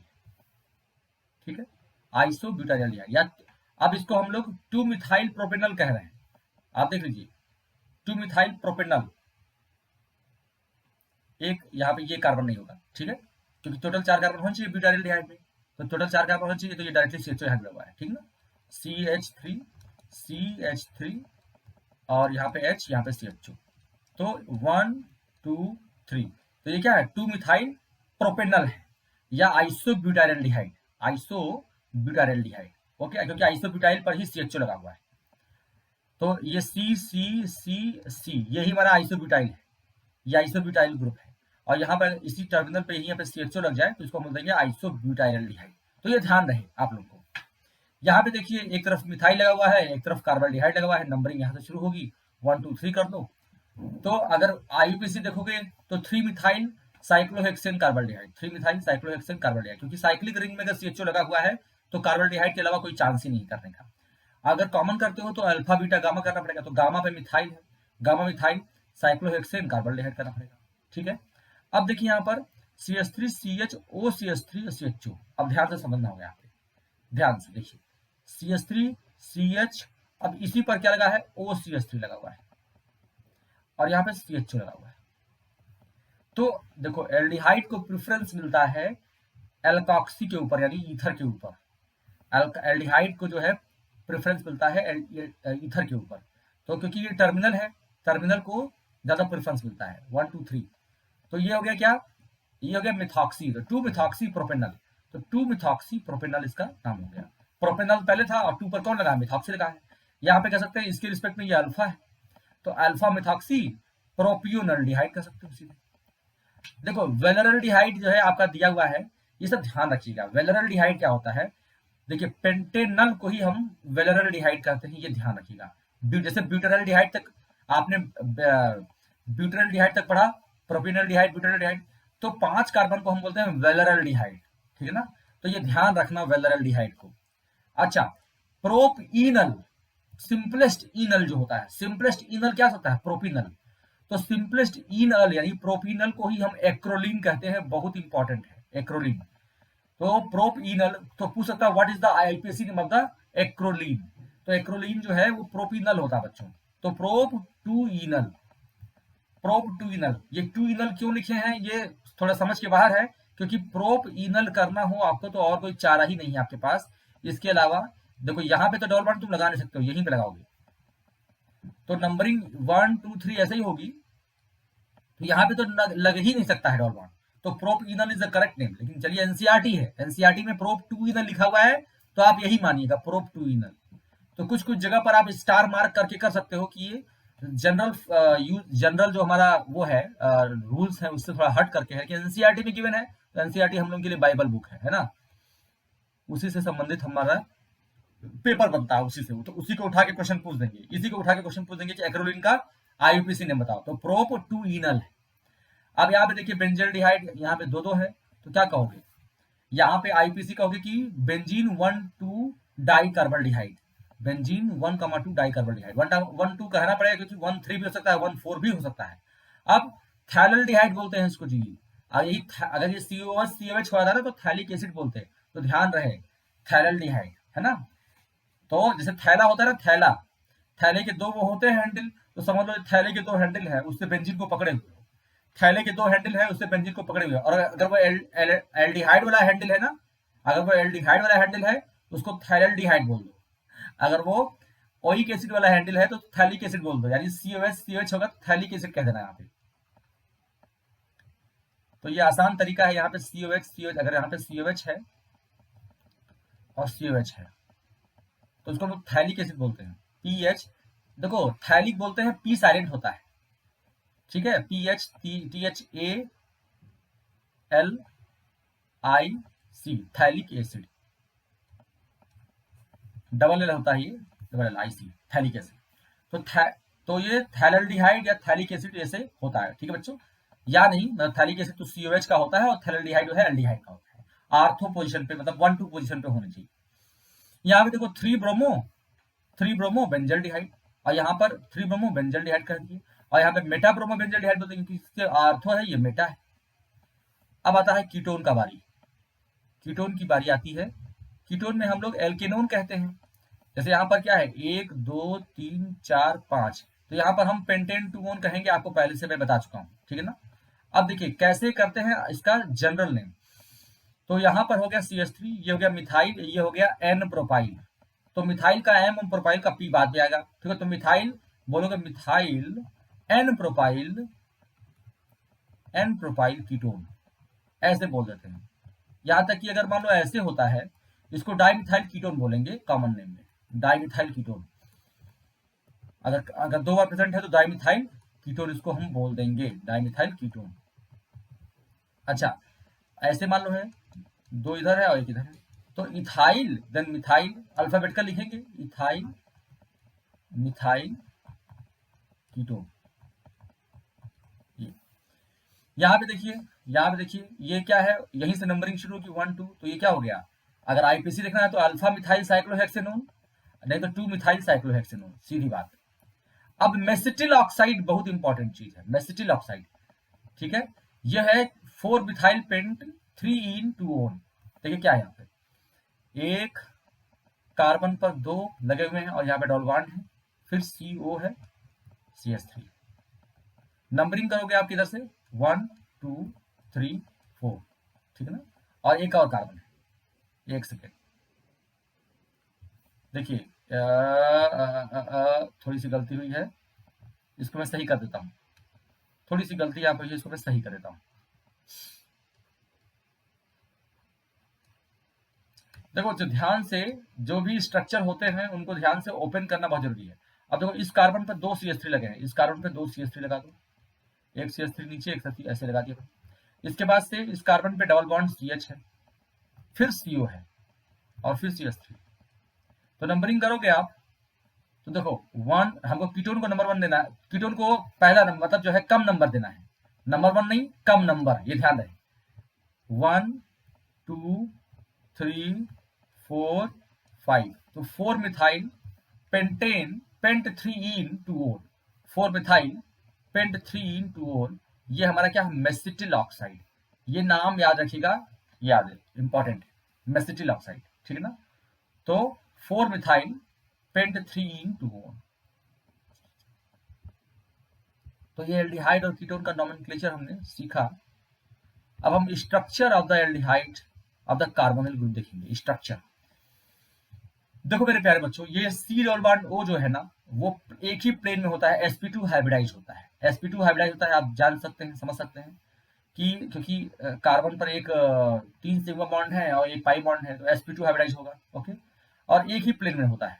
और प्लेन में जैसे जैसे ये हमारा एक मान लो कागज है, इस कागज के प्लेन में ये कागज है, और इस कागज के प्लेन में ही हमारा क्या है, सी डबल बॉन्ड ओ है, और जो इसका इसका जो पी ऑर्बिटल है वो प्लेन के परपेंडिकुलर ऊपर और नीचे, प्लेन के परपेंडिकुलर ऊपर और नीचे इस तरह से एग्जिस्ट कर रहा है, ऊपर और नीचे यहाँ पर इसका जो है यहाँ पर पाई बॉन्ड बनेगा, ठीक है। तो प्लेन के ऊपर और नीचे इस तरह से यहाँ पर क्लाउड होता है, इलेक्ट्रॉन क्लाउड। और ऐसे मैं दिखा सकता हूँ इसको, ऐसे ऐसे। तो ये आपका कार्बन कार्बन ये सी है यहाँ पे, और यहाँ पे डबल बॉन्ड है। तो ऊपर एक क्लाउड होगा इलेक्ट्रॉन का, पाई बॉन्ड का, और नीचे क्लाउड इस तरह से। और ये जो इलेक्ट्रॉन होता है वो इलेक्ट्रॉन जो है ऑक्सीजन की तरफ ज्यादा अट्रैक्टेड होता है, क्योंकि ऑक्सीजन जो है मोर इलेक्ट्रोनेगेटिव है। तो मोर इलेक्ट्रोनेगेटिव होने की वजह से ऑक्सीजन की तरफ ज्यादा जो है वो उसका पोलैरिटी होती है, ऑक्सीजन की तरफ ज्यादा इलेक्ट्रॉन झुक जाता है, उसकी तरफ ज्यादा अट्रैक्टेड होता है। क्यों? क्योंकि oxygen is more electronegative than carbon, ठीक है ना। इसलिए कार्बन पर हमारा पॉजिटिव चार्ज दिखता है। तो 120 डिग्री का एंगल होता है, वो प्लेनर होते हैं, और प्लेन के ऊपर और नीचे इलेक्ट्रॉन का क्लाउड होता है, प्लेन के ऊपर और नीचे इलेक्ट्रॉन का क्लाउड होता है बच्चों। और ये जो है कार्बन, देखिए ऑक्सीजन इज मोर इलेक्ट्रोनेगेटिव, तो बॉन्ड इधर टूट जाता है, तो यहाँ पे प्लस और माइनस आपको दिखता है, ठीक है। अब यहां पर जो है ये जो कार्बोनिल कंपाउंड्स होते हैं, जिस तरह से एल्कीन पे हम लोगों ने इलेक्ट्रोफिलिक एडिशन रिएक्शन कराया था, एल्कीन पर जहां पर सिमेट्रिकल डबल बॉन्ड था, मतलब कि सी और सी के बीच में था, सी और सी के बीच में था, तो वहां पर इलेक्ट्रॉन क्लाउड सिमेट्रिकली अरेंज थे। तो वहां पर क्या था, इलेक्ट्रोफाइल आता था इलेक्ट्रॉन क्लाउड पे, तब सिमेट्रिकली अरेंज थे। अब यहां पे समझिएगा क्या होता क्या है। The carbon double bond is polarised due to the higher electronegativity of oxygen relative to carbon, hence the carbonyl carbon is an electrophile. ध्यान से, कार्बोनिल कार्बन क्या इलेक्ट्रोफाइल हो गया, लुईस एसिड हो गया, क्योंकि इलेक्ट्रॉन की कमी हो गई उसके पास। और कार्बोनिल ऑक्सीजन जो है वो न्यूक्लियोफाइल हो गया, लुईस बेस हो गया, ठीक है। Carbonyl compound have substantial dipole movement and are polar than ethers. Ether से ज्यादा पोलर होते हैं, ईथर आर ओ आर होता है, और ये आर सी ओ आर होता है। तो आप ये जान लीजिए पोलरिटी में हमारा जो है आर ओ आर ये भी पोलर है, लेकिन इसकी पोलरिटी कम है, और आर सी ओ आर की पोलरिटी ज्यादा है। तो ये ध्यान रखिएगा, ये पोलरिटी की बात कर रहे हैं। तो the high polarity of carbonyl compound group is explained on the basis of resonance involving a neutral. देखो यहाँ पे ये न्यूट्रल है, ये पोलर है, डाइपोलर। तो रेजोनेटिंग स्ट्रक्चर ऐसे होते रहते हैं, ये होता है इस वजह से होता है ये, ठीक है ना। तो resonance involving a neutral and dipolar structure, उसकी वजह से ये ज्यादा जो है ये हाई पोलरिटी इसकी होती है। अब यहाँ पे देखिए कुछ स्ट्रक्चर्स कह रहे हैं आपसे बनाने के लिए, स्ट्रक्चर्स के बारे में बता रहे हैं। तो यहाँ पे आप इसको बना सकते हैं, 3 हाइड्रोजन, ये सब तो इजी है, आप बना लीजिएगा इसको, ठीक है। देखो यहाँ पे अल्फा मेथॉक्सी प्रोपियोनल्डिहाइड, तो 1 2 3 यही प्रोपियोनल्डिहाइड है, और अल्फा ये है, तो अल्फा को OCH3 लगा दोगे, यही हो गया अल्फा मेथॉक्सी प्रोपियोनल्डिहाइड, ठीक है। दूसरा क्या है, 3 हाइड्रोक्सी ब्यूटेनल, तो ये हमारा ब्यूटेनल हो गया, देखिए, और 3 पर हाइड्रोक्सी लगा दीजिए। तीसरा थर्ड क्या है, 2 हाइड्रोक्सी साइक्लोपेंटेन कार्बल्डिहाइड, तो साइक्लोपेंटेन बनाइए पहले, इस पर कार्बल्डिहाइड बनाइए, फिर 2 पर हाइड्रोक्सी लगा दीजिए, हो गया। फिर आता है 4 ऑक्सो पेंटईनल, तो पहले पेंटईन बनाइए, पेंटईनल बनाइए। तो देखिए 4 ऑक्सो पेंटईनल, अब सॉरी पेंटेनल है, पेंटेनल 4 ऑक्सो पेंटेनल है ना, क्योंकि पेंटईनल बनाएंगे। तो मैं क्यों रुक गया था, क्योंकि पेंटईनल के लिए हमको ईन का नंबर भी चाहिए, तो यहां पर तो ईन है ही नहीं, तो नंबर की जरूरत भी नहीं, ठीक है ना।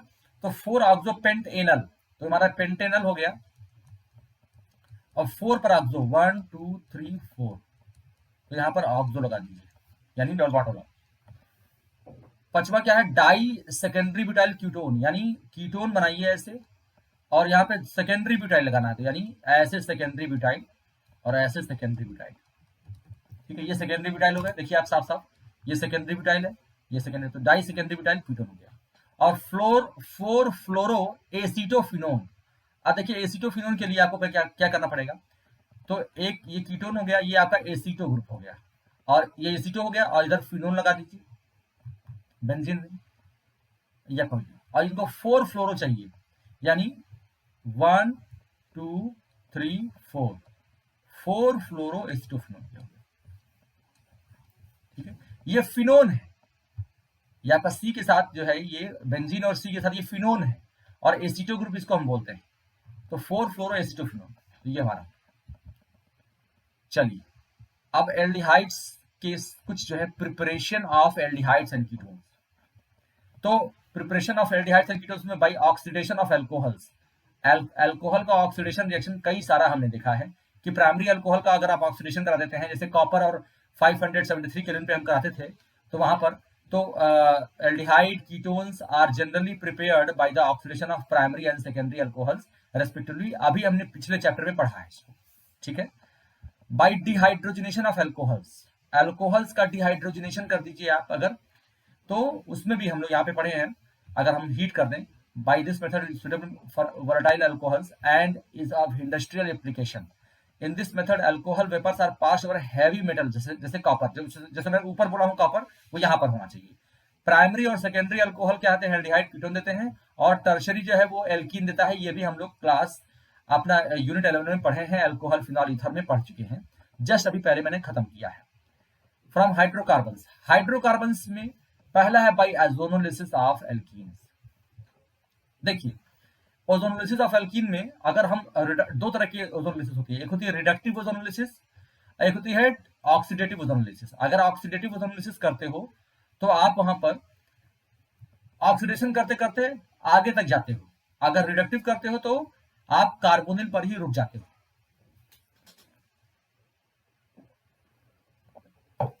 समझिएगा, देखिए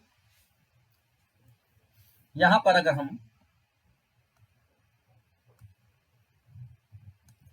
यहां पर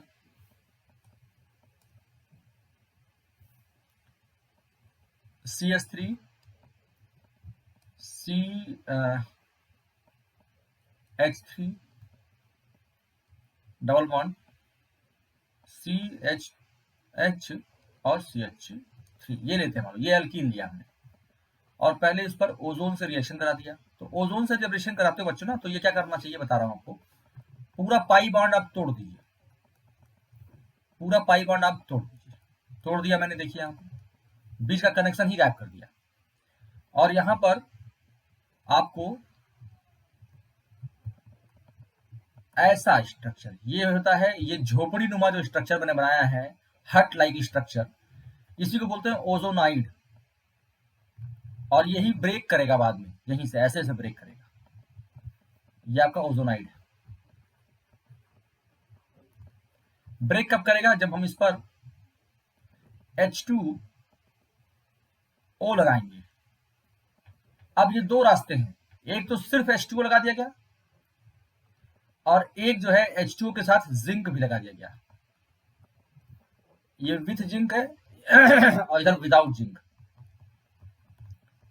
without zinc dust, zinc dust का इस्तेमाल करते हैं। अब समझिएगा, तो अगर हम जिंक के साथ इस्तेमाल कर रहे हैं तब क्या होगा, और जब विदाउट जिंक कर रहे हैं तब क्या होगा, समझिएगा। जिंक क्या करता है बेटा, जो ये ऑक्सीजन, जो यहां पे जो ऑक्सीजन बच रहा है हमारा, ये वाला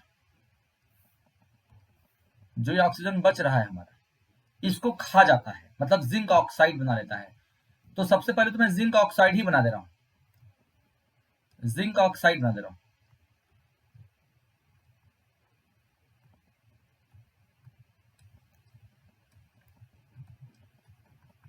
ठीक, जिंक ऑक्साइड, इसको मिटा देता हूं, ज्यादा गंदा हो जाता है।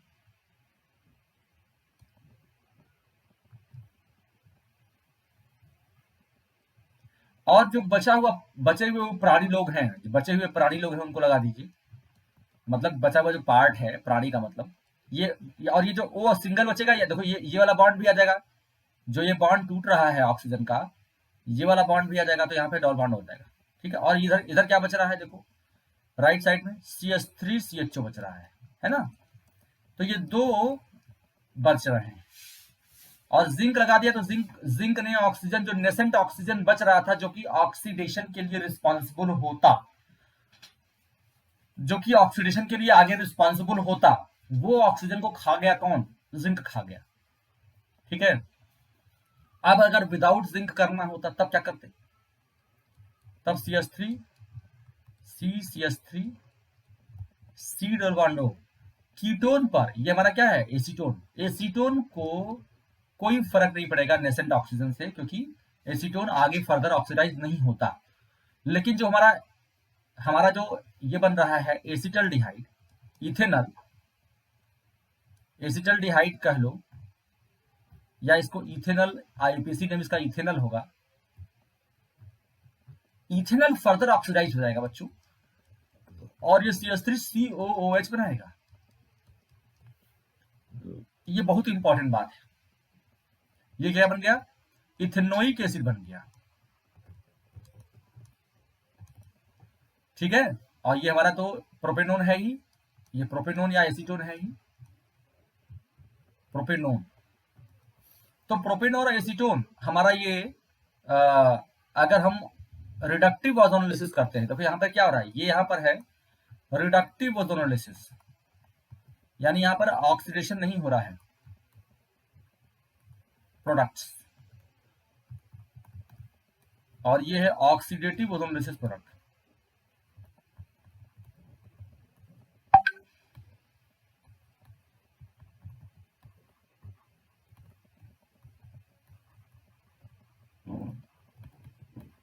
Oxidative ozonolysis product. ठीक है बच्चों, एक तो ये हो गया। दूसरा ये पूछ सकता है एग्जाम में कि भाई आप ये बताइए कि दो आपको हम प्रोडक्ट दे रहे हैं, तो आप कैसे जानेंगे कि किस एल्कीन से बना है।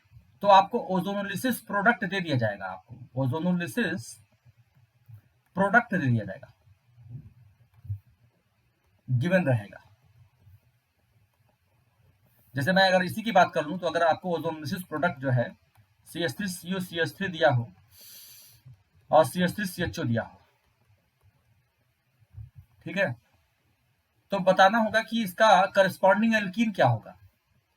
What will be ozonolysis product of alkene A given are this, ये है और ये। ठीक है, तो what will be the A। तो आपको कुछ करना नहीं है बच्चों, जब भी ऐसे ओजोनोलिसिस प्रोडक्ट आपको दिया जाए तो आप क्या करना, जो O है, डबल बॉन्ड O है, उनको एक साइड, एक तरफ उनका मुंह जो है, O का मुंह एक तरफ कर देना, O का जो मुंह है यानी O को एक साइड में कर देना। ठीक है ना, और इनको ऐसे लड़ा करके, इनको पॉपअप करके उड़ा देना और डबल बॉन्ड लगा देना, बस, और कुछ नहीं करना है।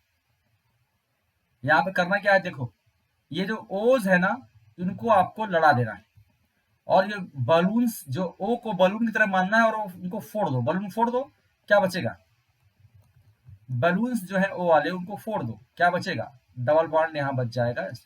सीधी सी बात है। यही एल्कीन हमने लिया भी था, आप देख लीजिए, यही हमने एल्कीन यहां पर लिया भी था, यही एल्कीन हमने यहां पर ये लिया भी था। और अगर आपको ऐसे दे दे ozonolysis products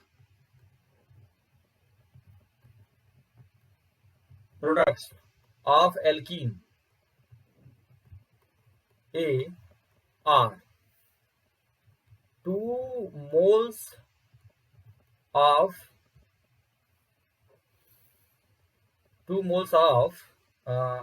SCHO and 1 mole acetone.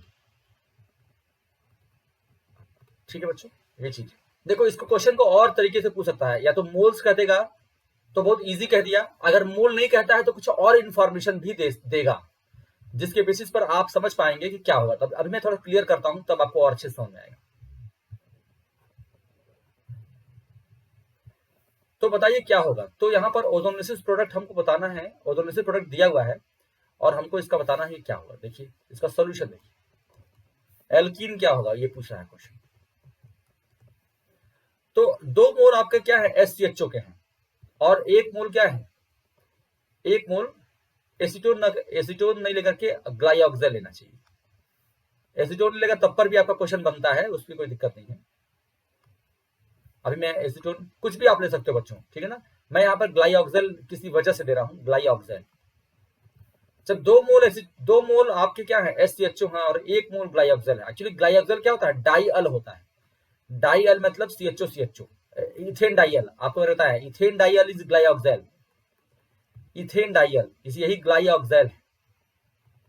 ग्लाइऑक्सिल को ही हम इथेन डाइअल कहते हैं। IUPAC नेम क्या है, इथेन डाइअल, ये भी हमने पहले पढ़ा है। अब इसका जो O है HCHO का, SCHO का O इनकी तरफ कर दो। HCHO का जो O है, सारे O's जो है यहाँ पे इनका मुंह एक तरफ सटा दो। अब इनको उड़ाना है हमको, पॉपअप करना है। इनको पॉपअप कर दो, इनकी पॉपअप कर दो। तो क्या होगा बच्चों, देख लो यहाँ पे ध्यान से। यहाँ पे आप देख लीजिए प्रोडक्ट क्या बनेगा हमारा HCH double bond CH single bond CH double bond CH है ना, ये बन गया। तो CH2 double bond CH single bond CH double bond CH2, यानी क्या बन गया ये ब्यूटा 1,3 डाइईन है ना, ब्यूटा 1,3 डाइईन। इसी को हम बूना भी बोलते हैं, बूना याद है, बूना एस बूना एन वाला, ठीक है वही वाला है यहाँ। तो ब्यूटा 1,3 डाइईन ये बन गया हमारा, ब्यूटा 1,3 डाइईन बन गया ये, ठीक है। और अगर यहाँ पे आपको एसीटोन दिया होता, अगर एसीटोन दिया होता और दो, तो उसी हिसाब से करते, एक तरफ CHO बच जाता। 2 CHO थे तो एक तरफ का CHO एक तरफ का एसीटोन, वो आपस में जो है पॉपअप होता, एक तरफ टर्मिनल पर हमारा CHO बचता। तो उस पर हम नहीं कुछ कर सकते हैं। तो क्वेश्चन जो है हमारा उसी हिसाब से बना के हमको देगा। तो ये ध्यान रखिएगा, इसको क्वेश्चन को देख लीजिए, बहुत अच्छा क्वेश्चन है,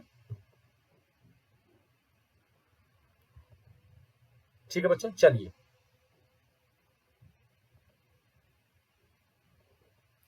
अब हम प्रिपरेशन ऑफ एल्डिहाइड्स पर आते हैं। हाँ थोड़ा सा और नीचे मैं इसको दिखा देता हूं कि क्या। हाँ तो हमारा पहले ये हमारा ये था एल्कीन से हम कैसे बना रहे हैं, राइट।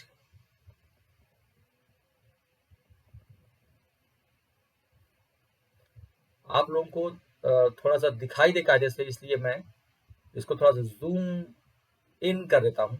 आई होप दिख रहा है तुम लोगों को अच्छे से, अब अच्छे से दिख रहा होगा। चलो, और ये जो मैंने बताया ओजोनोलिसिस, ये क्लास 11th में पढ़ चुके हो, 13th यूनिट में, ठीक है, हाइड्रोकार्बन में, वो भी पढ़ाऊंगा मैं। Bye hydration of alkynes, bye hydration of alkynes, alkyne की हाइड्रेशन से बन सकते हैं, ये भी हम लोग पढ़ चुके हैं।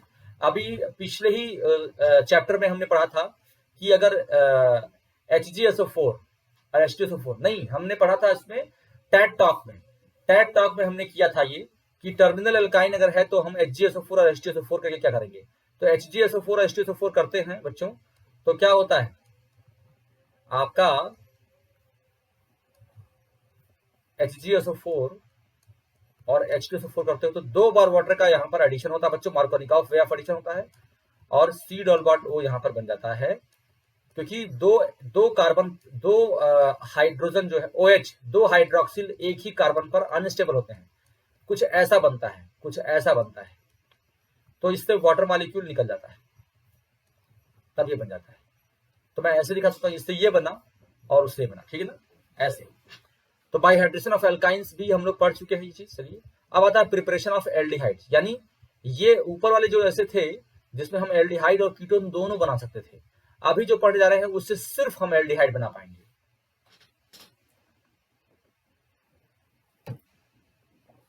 तो अभी हमारे पास जो तरीका हम पढ़ने जा रहे हैं प्रिपरेशन, वो सिर्फ और सिर्फ एल्डिहाइड के लिए है। तो पहला है from acyl chloride, acyl chloride से बनाएंगे। तो एसाइल क्लोराइड यानी acid chloride is hydrogenated over catalyst palladium on barium sulphate. तो H2 और H2PdBaSO4 जो होता है बेटा, hydrogen palladium, hydrogen in the presence of palladium BaSO4 पर जो बेस होता है, H2 in the presence of PDBSO4, ये होता है रोजनमुंड रिडक्शन, रोजनमुंड रिडक्शन। और इसमें क्या होता है, बेंजोइल क्लोराइड जो है वो बेंजाल्डिहाइड में कन्वर्ट होता है। ये बहुत इंपॉर्टेंट रिएक्शन है, नेम रिएक्शन है रोजनमुंड रिडक्शन, इसको ध्यान रखिएगा, ठीक है ना। तो बेंजोइल क्लोराइड का हम हाइड्रोजन H2PDBSO4 के साथ रिएक्शन कराते हैं, यानी हाइड्रोजन और पैलेडियम बेस्ड BSO4 के साथ रिएक्शन कराते हैं बच्चों। तो ये हमारा बनता क्या है, बेंजाल्डिहाइड। दूसरा क्या है, फ्रॉम नाइट्राइल्स और ईस्टर, बहुत ही शानदार रिएक्शन है, इसको ध्यान से समझना होगा, ध्यान से समझना होगा। पहले समझिए नाइट्राइल होते क्या है। नाइट्राइल होते हैं RCN, RC triple bond N, ठीक है बच्चों। अब आप क्या करते हो, पहले बहुत इसको आसान तरीके से समझाऊंगा, समझना। देखो बेटा, SnCl2 और HCl, या Sn क्या है, टिन है, टिन, टिन होता है ना, टिन, टिन एक मेटल है। तो मेटल या मेटल क्लोराइड को एसिड के साथ लेते हो जब, तो हाइड्रोजन गैस बनती है, आप जानते हो। मेटल के साथ जब हम एसिड का रिएक्शन कराते हैं तो हाइड्रोजन गैस बनती है, ये आप जानते हो। तो अगर हम यहाँ पर टिन, देखो Sn या SnCl2, Sn और SnCl2 अगर हम लेते हैं और HCl का रिएक्शन कराते हैं तो ये हाइड्रोजन गैस रिलीज करता है, और हाइड्रोजन गैस रिलीज करेगा तो ये क्या बनेगा, एक एक H इस पर ऐड करा दो, यानी यहाँ पर एक H ऐड करा दिया, डबल बॉन्ड हो गया, यहाँ पर एक H ऐड करा दिया, है ना। इसको बोलते हैं इमीन, इसको बोलते हैं इमीन, क्योंकि अभी ये क्या है, इन और अमीन है, इन और अमीन को मिला करके इमीन बोलते हैं। ये ध्यान रहे बच्चों, ये इन है और अमीन है तो इसको इमीन बोलते हैं, ये है इमीन, इमीन बन गया। अब इमीन पर तुम क्या करते हो, पानी का एडिशन करा दो, पानी का एडिशन यानी वाटर एसिडिक हाइड्रोलिसिस, यानी देखो पानी का एडिशन वाटर का एडिशन जो है थोड़ा सा एसिड के प्रेजेंस में होता है, तो इसकी एसिडिक हाइड्रोलिसिस करा दो। तो इसकी एसिडिक हाइड्रोलिसिस तो वाटर का addition Markovnikov way of addition से होगा, तो H ले लो और OH ले लो, है ना। और एसिडिक हाइड्रोलिसिस करते हैं यानी H+ के प्रेजेंस में कराएंगे, इसीलिए यहाँ पर H3O+ लिखा होता है। तो आसान भाषा में आपको मैं समझा रहा हूँ। तो H+ हो गया और OH- हो गया। और आप जानते हैं कि अगर आप कराते हैं क्या, अगर आप इसका कराते हैं क्या, इसका एडिशन कराते हैं तो किसको क्या मिलेगा, किसको क्या मिलेगा बताओ, मार्कोनिकॉफ वे ऑफ एडिशन से मार्कोनिकॉफ यानी H+ मिलता है आपको, किसको, किनारे वाले को, जिससे कि बीच वाला कार्बन क्या हो जाए, कार्बन कार्बोकैटायन बने, ये आप जान रहे हैं, है ना, मार्कोनिकॉफ वे ऑफ एडिशन से। तो कैसे बनेगा प्रोडक्ट, ये समझो, RCH, यहाँ पे इसको मिलता है OH, पाई बॉन्ड टूट जाता है और इसको मिलता है H, ठीक है, इसको मिलता है H, ओके। एक दो मॉलिक्यूल वाटर ऐड होते हैं, एक और मॉलिक्यूल वाटर ऐड होगा, फिर एक और मॉलिक्यूल वाटर ऐड होगा और ये बॉन्ड टूटेगा। वो वाटर मॉलिक्यूल कैसे ऐड होता है समझना, एक और वाटर मॉलिक्यूल ऐड होता है H+ और OH- एसिड के प्रेजेंस में। एक्चुअली क्या होता है बच्चों, ये जो लोन पेयर है यहाँ पर, ये H+ इस पर अटैक करता है, ये लोन पेयर अटैक करता है H+ पर, ठीक है। और क्या बनता है बच्चों, देखो RCHOH, और ये बॉन्ड जैसे इस पर लगेगा तो ये क्या बन जाएगा, NH और इस पर आ जाएगा प्लस, और इस पर प्लस अच्छा नहीं होता।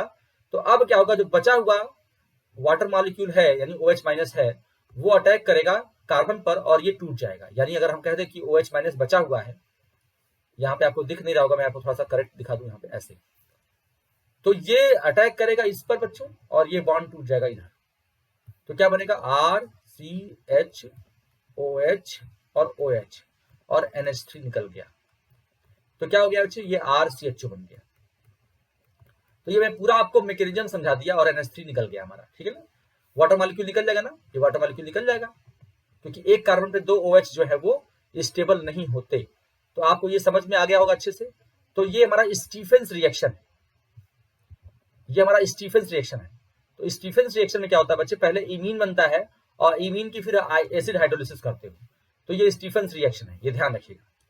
तो मैं पूरा डिटेल बता दिया हूं। अल्टरनेटिवली नाइट्राइल्स यानी RCN are selectively reduced by di isobutyl aluminium aldehyde, इसको पढ़िएगा, DIBAL H, di isobutyl aluminium hydride. तो D for di, I for iso, butyl aluminium hydride, तो इसको डिबाल H बोलते हैं, डिबाल H बोलते हैं।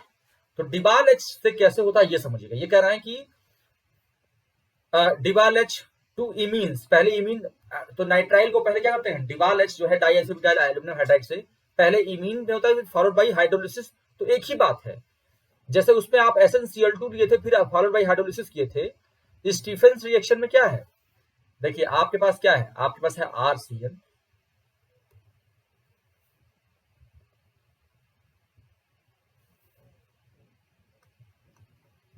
आपके पास है RCl,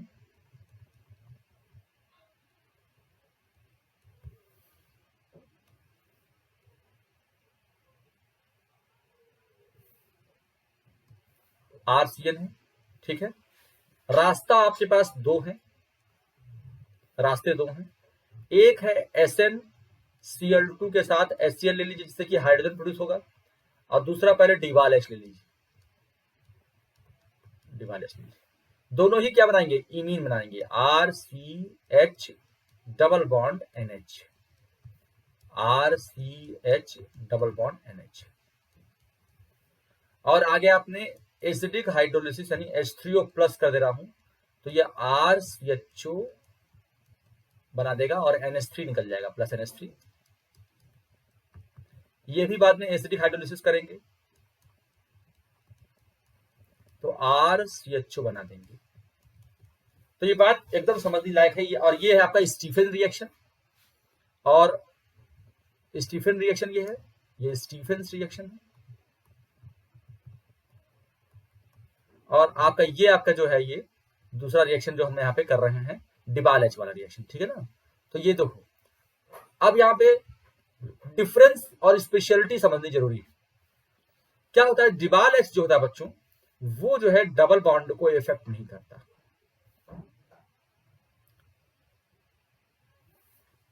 जैसे अगर आपका स्टीफेंस रिएक्शन कराओगे तो वहां पे हाइड्रोजन गैस प्रोड्यूस होगी। देखो यही सब चीज बच्चे आप लोग एनसीईआरटी में स्पेशलाइज तरीके से दिया नहीं। अगर यहां पर इसी रिएक्शन को, जो आपका ये रिएक्शन है CH3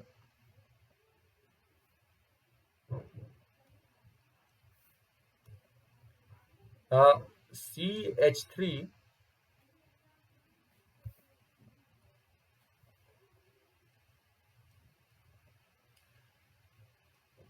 CH double bond CH single bond CH2 और ये CH2 CN, यही था आपका CH2 CN, ठीक है, C ट्रिपल बॉन्ड है।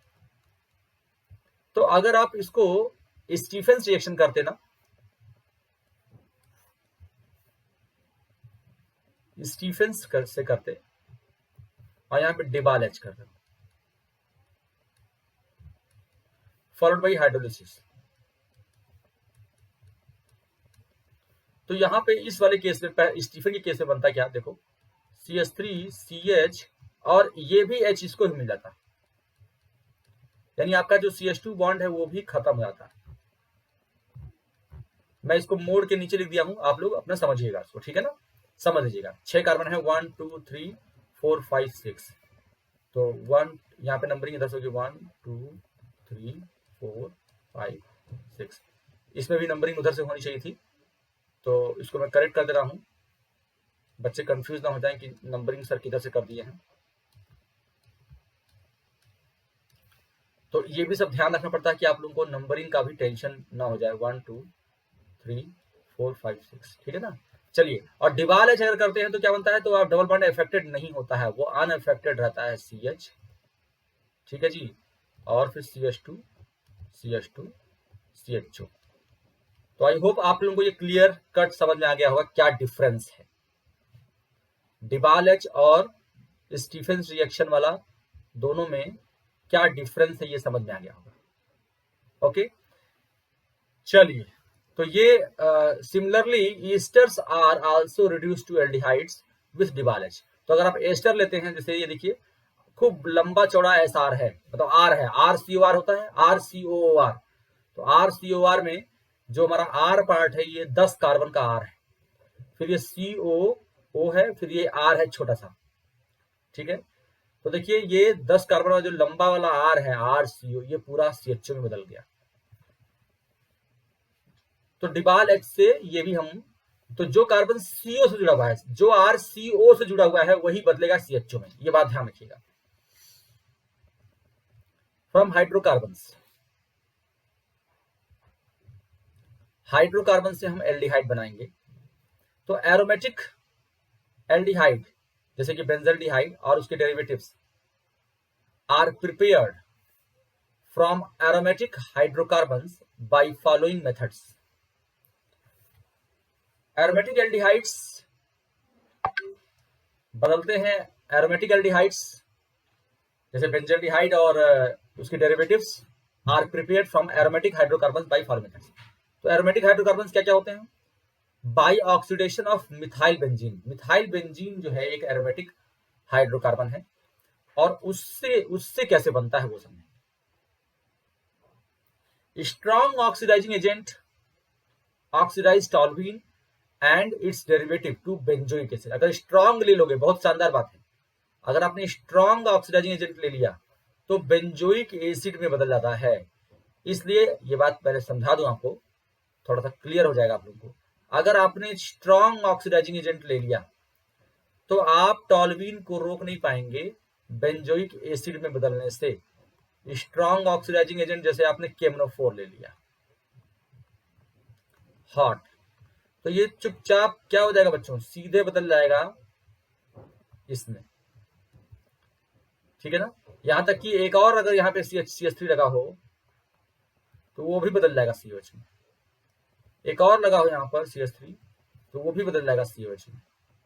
तो भैया आपको बता दिया। तो स्ट्रॉन्ग अगर लेते हैं तो, लेकिन इसलिए अगर हमको चाहिए कि भाई उसको हम कन्वर्ट ना होने दे, तो हमको थोड़ा सा उसको रोकना पड़ेगा, कहीं पर रोकना पड़ेगा और उस हिसाब से फिर काम करना पड़ेगा, ठीक है। तो देखिए कैसे उसको रोकते हैं और किस तरह से काम करते हैं। तो however it is possible to stop the oxidation at the aldehyde stage with suitable reagent that convert the methyl group to an intermediate that is difficult to oxidize further। एक इंटरमीडिएट पे हम लाकर रोक देते हैं जिससे कि आगे को उसको हम ऑक्सीडाइज करना डिफिकल्ट हो जाता है। The following methods are used for this purpose. पहला, use of chromyl chloride CrO2Cl2। अगर हम क्रोमिल क्लोराइड का यूज करते हैं तो ये इटार्ड रिएक्शन कहलाता है बच्चों, Etard reaction. Use of chromyl chloride CrO2Cl2। तो क्रोमाइल क्लोराइड जो होता है बच्चे oxidises methyl group, chromyl chloride oxidises methyl group to a chromium complex which on hydrolysis gives corresponding benzaldehyde. तो एक क्रोमियम कॉम्प्लेक्स बनता है और जिसको फिर आगे हम हाइड्रोलिसिस कर देते हैं तो एल्डिहाइड बन जाता है। देखिए क्या है, तो टॉल्यूइन लेते हैं और CrO2Cl2 लेते हैं कार्बन डाइसल्फाइड सॉल्वेंट के प्रेजेंस में, कार्बन डाइसल्फाइड सॉल्वेंट के प्रेजेंस में। देखिए यहाँ पे टॉल्यूइन है, CrO2Cl2 क्रोमिल क्लोराइड है और कार्बन डाइसल्फाइड सॉल्वेंट। तो पहले क्रोमियम कॉम्प्लेक्स बनता है, ये क्रोमियम कॉम्प्लेक्स बनता है और इसकी हाइड्रोलिसिस करते हैं तो बेंजल्डिहाइड बन जाता है, ठीक है। तो इसको बोलते हैं इटार्ड रिएक्शन। आप डायरेक्ट याद कर सकते हैं कि इससे ये बनता है, सीधे आप याद कर सकते हैं। तो ये इटार्ड रिएक्शन होता है। तो CrO2Cl2 जो है हम टॉल्यूइन पर CrO2 यानी क्रोमिल क्लोराइड का रिएक्शन कराते हैं CS2 के प्रेजेंस में, यानी कार्बन डाइसल्फाइड के प्रेजेंस में। दूसरा क्या है, use of chromic oxide. Toluene और substituted toluene is converted to benzylidene. पहले बेंजिलिडीन बदलता है, benzylidene diacetate on treating with chromic oxide in acetic anhydride. तो क्रोमिक ऑक्साइड CrO3, टॉल्यूइन और substituted toluene is converted to benzylidene. पहले benzylidene बदलता है, बेंजालिडीन डाइएसिटेट, ठीक है। ये देखिए बेंजालिडीन डाइएसिटेट हो गया और उसके बाद से फिर benzylidene diacetate can be hydrolysed to corresponding benzaldehyde with aqueous acid. तो हमारा यहाँ पर टॉल्यूइन है, ये हमारा CrO3 है, क्रोमिक ऑक्साइड है, और हमारा ये एसिटिक एनहाइड्राइड है, एसिटिक एनहाइड्राइड 273 से 283 केल्विन टेम्परेचर लेते हैं और ये बनता है हमारा बेंजाइलिडीन एसिटेट, बेंजाइलिडीन डाइएसिटेट, दिस इज बेंजाइलिडीन डाइएसिटेट। और फिर इसकी हाइड्रोलिसिस कर देते हैं तो ये बेंजल्डिहाइड बन जाता है। ठीक है, अगला देखिए बाई साइड चेन क्लोरिनेशन, ये तो डायरेक्ट था। अब साइड चेन पर अगर हम क्लोरिनेशन कर देते हैं तो कैसे होगा? तो side chain chlorination followed by hydrolysis, side chain chlorination followed by hydrolysis. तो side chain chlorination of toluene gives benzal chloride. अब यहां पे देखो कैसे होगा, अगर आप यहां पर टॉल्वीन लेते हो, टॉल्वीन लेते हो CH3 और यहां पर Cl2H लेते हो तो क्या होगा? अगर दो बार करा दो, 2 मॉलिक्यूल्स ले लो उसको, तो आप देखोगे कि 2H वहां से गायब हो जाएगा और यहां पे Cl आ जाएगा। अब इस पे हाइड्रोलिसिस कर दो, अब इस पे हाइड्रोलिसिस कर दोगे तो क्या बनेगा? हाइड्रोलिसिस कर दोगे तो 2 OH आ जाएंगे Cl की जगह पर। हाइड्रोलिसिस कर दोगे तो यहां पर 2 OH आ जाएंगे किसकी जगह पर? Cl की जगह पर। 2 OH आ गए Cl की जगह पर और ये बन जाएगा आपका वाटर मॉलिक्यूल निकल जाएगा तो CHO बन जाएगा, ये CHO बन जाएगा। तो side chain chlorination followed by the hydrolysis, side chain chlorination followed by hydrolysis. तो पहले क्लोरिनेशन कराया, 2 मॉलिक्यूल 2 मोल लगाओगे इसमें और फिर ये बन जाएगा बेंजल क्लोराइड। देखो मैंने बताया था ना बेंजल बेंजिल बेंजल बेंजो, तो बेंजिल जो होता है, बेंजिल क्लोराइड सिर्फ एक ही Cl लगा होता है। बेंजल क्लोराइड जो कि यहाँ पे बेंजल डाई क्लोराइड नहीं लिखा है, बेंजल क्लोराइड लिखा हुआ है, तो बेंजल क्लोराइड में 2 आ जाएगा और बेंजिल क्लोराइड लिख देगा तो ट्राई क्लोरो आ जाएगा, ये आप समझ सकते हो। तो टॉल्वीन का 2 मोल हम करा देते हैं, तो यहाँ टॉल्वीन पर अगर हम 2 मोल Cl2H करा देते हैं तो हमारा क्या होता है? बेंजल क्लोराइड बनता है। बेंजल क्लोराइड पर हम वाटर का एडिशन, वाटर से रिएक्शन कराते हैं, हाइड्रोलिसिस कराते हैं, हाइड्रोलिसिस, तो दोनों Cl की जगह पे 2 OH आते हैं और ये दोनों OH एक कार्बन पे 2 OH जो है वो क्या होते हैं? स्टेबल नहीं होते, तो वाटर मॉलिक्यूल रिलीज होता है, वाटर मॉलिक्यूल रिलीज होता है फिर से। ठीक है, तो बन जाता है बेंजल्डिहाइड। अगला है भाई Gattermann Koch reaction. Gattermann Koch reaction क्या होता है ये समझिए। गाटरमैन रिएक्शन या Gattermann Koch reaction, by Gattermann Koch reaction when benzene और its derivatives is treated with carbon monoxide, जब बेंजीन या उसके डेरिवेटिव को हम कार्बन मोनोऑक्साइड के साथ ट्रीट करते हैं एंड हाइड्रोजन क्लोराइड, और हाइड्रोजन क्लोराइड भी लेते हैं, तो कार्बन मोनोऑक्साइड हो गया, हाइड्रोजन क्लोराइड हो गया।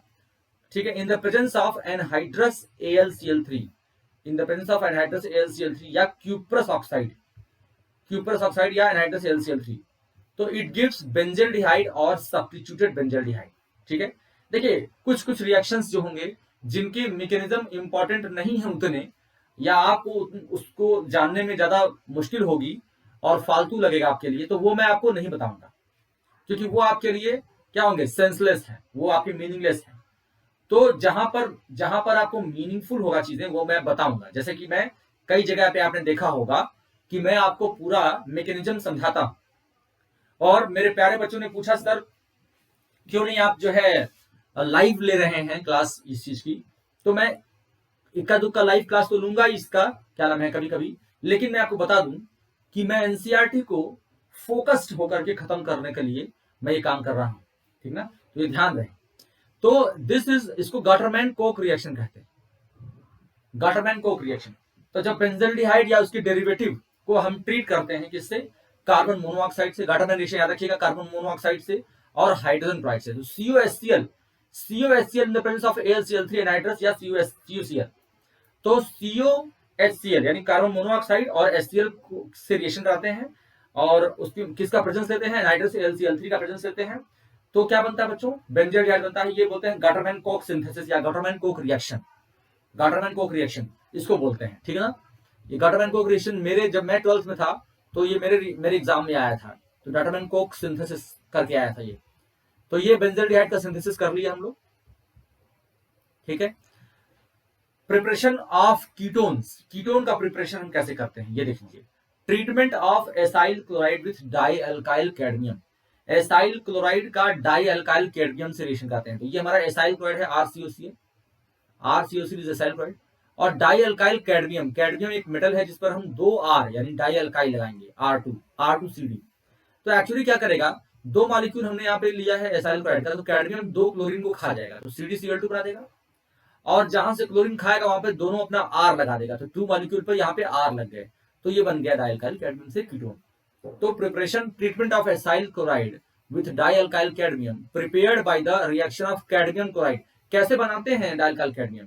तो पहले आप कैडमियम क्लोराइड ले लीजिए, कैडमियम क्लोराइड ले लीजिए, उसको आप ग्रिग्नार्ड रिएजेंट RMgX से रिएक्ट करा दीजिए 2 मॉलिक्यूल, तो ये दोनों R जो है लग जाएंगे कैडमियम के साथ, R2CD हो गया, और प्लस ये जो Cl है वो चला गया मैग्नीशियम यहाँ पे के साथ, तो 2MgXCl ये हो गया। ये Cl ले लीजिए, मैग्नीशियम क्लोराइड ले लीजिए, ठीक है ना, ऐसे। तो डाइअल्काइल कैडमियम बन गया, और डाइअल्काइल कैडमियम का आप एसाइल क्लोराइड से रिएक्शन कर दीजिए, तो एसाइल क्लोराइड के दोनों Cl को खा जाएगा, यानी रिएक्ट कर जाएगा उससे कैडमियम, तो CdCl2 बनाएगा वापस, और हमारा बन जाएगा क्या, कीटोन। तो ये कीटोन बनाने का एक आसान तरीका है कि डाइअल्काइल कैडमियम को हम एसाइल क्लोराइड पर हम रिएक्शन करवा देते हैं, तो हमारा ये काम बन जाता है। दूसरा है फ्रॉम नाइट्राइल्स। नाइट्राइल्स देखिए, नाइट्राइल्स पर अगर आप नाइट्राइल पर आप ग्रिग्नार्ड रिएजेंट का रिएक्शन करा दीजिए, उसकी हाइड्रोलिसिस कर दीजिए, तो बहुत आसान है। देखिए यहाँ पर मैं यहाँ पे देखिए CH3CH2Cl लिया गया है और C6H5MgBr लिया गया है, तो मैं एक सिंपल भी ग्रिग्नार्ड रिएजेंट ले सकता हूँ। तो मान लीजिए CH3CH2Cl मैंने ले लिया, CH3CH2Cl ले लिया, ये ले लिया, और मैं एक ग्रिग्नार्ड रिएजेंट ले रहा हूँ CH3MgBr, ये लेता हूँ। तो होता क्या है, ये बॉन्ड टूटता है बेटा इधर की ओर, ठीक है ना, और यहाँ पे ये डेल्टा माइनस है, ये डेल्टा प्लस है, ये डेल्टा माइनस, ये आप जानते हैं। तो जब बॉन्ड टूटता है तो डेल्टा माइनस वाला ये जो R है ये अटैक करता है कार्बन पर, और ये पूरा पोर्शन जाता है किस पर, नाइट्रोजन पर। तो कैसे होता है देखिए, CH3CH2C, ये न्यूक्लियोफिलिक एडिशन रिएक्शन है, तो न्यूक्लियोफाइल CH3 माइनस पहले अटैक करेगा, ये हमारा क्या है, न्यूक्लियोफाइल, ये न्यूक्लियोफाइल है, पहले अटैक करता है, तो ये न्यूक्लियोफाइल, ठीक ना, तो ये न्यूक्लियोफिलिक एडिशन रिएक्शन बोलते हैं इसको। और ये डबल बॉन्ड हमारा हो गया N, और MgBr यहाँ पर आके लग गया। अब आप इसकी हाइड्रोलिसिस करते हो, यानी पानी डालते हो, है ना, इसकी एसिडिक हाइड्रोलिसिस करते हो, पानी डालते हो किसमें, एसिडिक मीडियम में, तो H3O+ यानी H+H2O ऐसे होता है, इसको ऐसे लिख सकते हैं। तो क्या होता है बच्चों, देखो ये बॉन्ड ये जो है यहीं पर, यहाँ पे एक तरफ इसको OH मिलता है, एक तरफ O मिलता है, इसको मिलता है H। अब देखिए यहाँ पे जब हम एसिडिक हाइड्रोलिसिस करते हैं तो CH3 CH2 C double bond O और CH3 ये बन जाता है, इस तरह से ये हमारा हो जाता है। एक्चुअली क्या होता है, वहां पे बॉन्ड टूटता है, एक बार एसिडिक हाइड्रोलिसिस करते हो तो 2 बार होता है, वहां पे 2 बार होता है, और यहाँ पर क्या होता है, इसको H मिल दे। देखो समझना बात को ध्यान से, यहाँ पर जैसे कि मैंने पहले नाइट्राइल का बताया था कि 2 बार वाटर का एडिशन कराते हैं, तो देखो ऐसे बनता है, पहले CH3 CH2 C, यहाँ पर CH3 है ना, और यहाँ पर एक OH आ जाएगा, और इस सिंगल बॉन्ड N, इस पर एक H आएगा, और यहाँ पर MgBr है, MgBr है। अब एक और मॉलिक्यूल फिर वाटर का आता है, एक और मॉलिक्यूल वाटर का आता है, और क्या करता है समझो, वाटर एसिडिक हाइड्रोलिसिस कर रहे हो तो H+ आएगा ही आएगा। अब ये H+ जो है यहाँ पे लोन पेयर नाइट्रोजन का है, उस पर अटैक करेगा ये, तो पहले बन जाएगा प्रोटोनेटेड नाइट्रोजन आ जाएगा, यहाँ पे CH3, यहाँ पे OH हो गया, यहाँ पे N आ गया, और यहाँ पर एक H और आ गया, तो N पे प्लस आता है, और MgBr होता है। ये हम पहले भी अभी सीखे हैं इसके पहले। अब जो है ये बॉन्ड इधर टूटेगा क्योंकि N पे प्लस है, और ये OH माइनस वाटर का जो है यहाँ पर अटैक करता है। एक्चुअली वाटर अटैक करेगा, फिर से H+ निकलता है, वाटर ही अटैक करेगा और H+ निकल जाएगा बाद में, तो मैं डायरेक्टली OH माइनस को अटैक करा रहा हूँ ये, और ये बॉन्ड इधर टूट जाएगा, ठीक है। अब जो है एक ही कार्बन पे 2 OH आ जाएंगे, तो वाटर मॉलिक्यूल फिर से निकल जाएगा, तो एक्चुअली वाटर ही अटैक कर रहा है, ठीक है। तो वाटर मॉलिक्यूल, इसीलिए हम एक ही, देखो 2 बार वाटर मॉलिक्यूल अटैक कराए और एक बार वाटर मॉलिक्यूल निकाल दिए, तो एक ही कहोगे ना, एक ही मॉलिक्यूल, नेट एक ही मॉलिक्यूल अटैक किया, समझना ध्यान से। तो यहाँ पे CH3, यहाँ पे OH आ गया, यहाँ पे OH आ गया। अब जो है ये वाटर मॉलिक्यूल फिर से रिलीज कर दिया, तो आपने देखा कि मैं 2 बार वाटर मॉलिक्यूल रिलीज अटैक करवाया हूँ, और एक बार मैंने निकाल दिया, तो नेट हमने क्या किया, नेट हमने एक ही वाटर मॉलिक्यूल का इस्तेमाल किया, तो ये बन जाता है। आई होप आपको समझ में आ रहा होगा कि 2 बार वाटर मॉलिक्यूल का एडिशन कराते हैं, मैकेनिज्म समझाने के लिए मैंने इसको किया है। और एक बार वाटर मॉलिक्यूल निकल गया तो इसका मतलब एक ही वाटर मॉलिक्यूल का इस्तेमाल किया और हमने कीटोन बना लिया, किससे? नाइट्राइल। तो नाइट्राइल को हमने क्या किया, पहले नाइट्राइल को हमने क्या किया, ग्रिग्नार्ड रिएजेंट लिया। तो ग्रिग्नार्ड रिएजेंट ले लोगे तो एक सी भी लग जा रहा है ना उस पर, एक सी, एक कार्बन ग्रिग्नार्ड रिएजेंट का आ जा रहा है।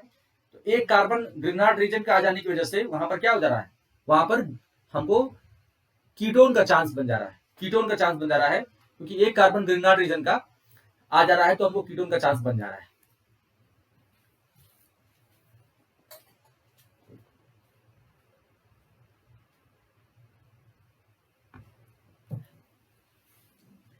तो अब नेक्स्ट जो है हमारा फ्रॉम बेंजीन और सब्स्टिट्यूटेड बेंजीन, बेंजीन या सब्स्टिट्यूटेड बेंजीन से हम ये काम करते हैं। तो जैसे नाइट्राइल पे हमने ग्रिग्नार्ड रिएजेंट का रिएक्शन कराया तो ग्रिग्नार्ड रिएजेंट कार्बन पर एक, इस कार्बन पर एक आर आ गया तो हमको कीटोन का चांस मिल गया। अगर यही हम लोग, इसके पहले हम लोगों ने क्या किया था, नाइट्राइल पर स्टीफेंस रिएक्शन और डिबाल एच कराया था, याद है आपको? स्टीफेंस रिएक्शन और डिबाल एच कराया था।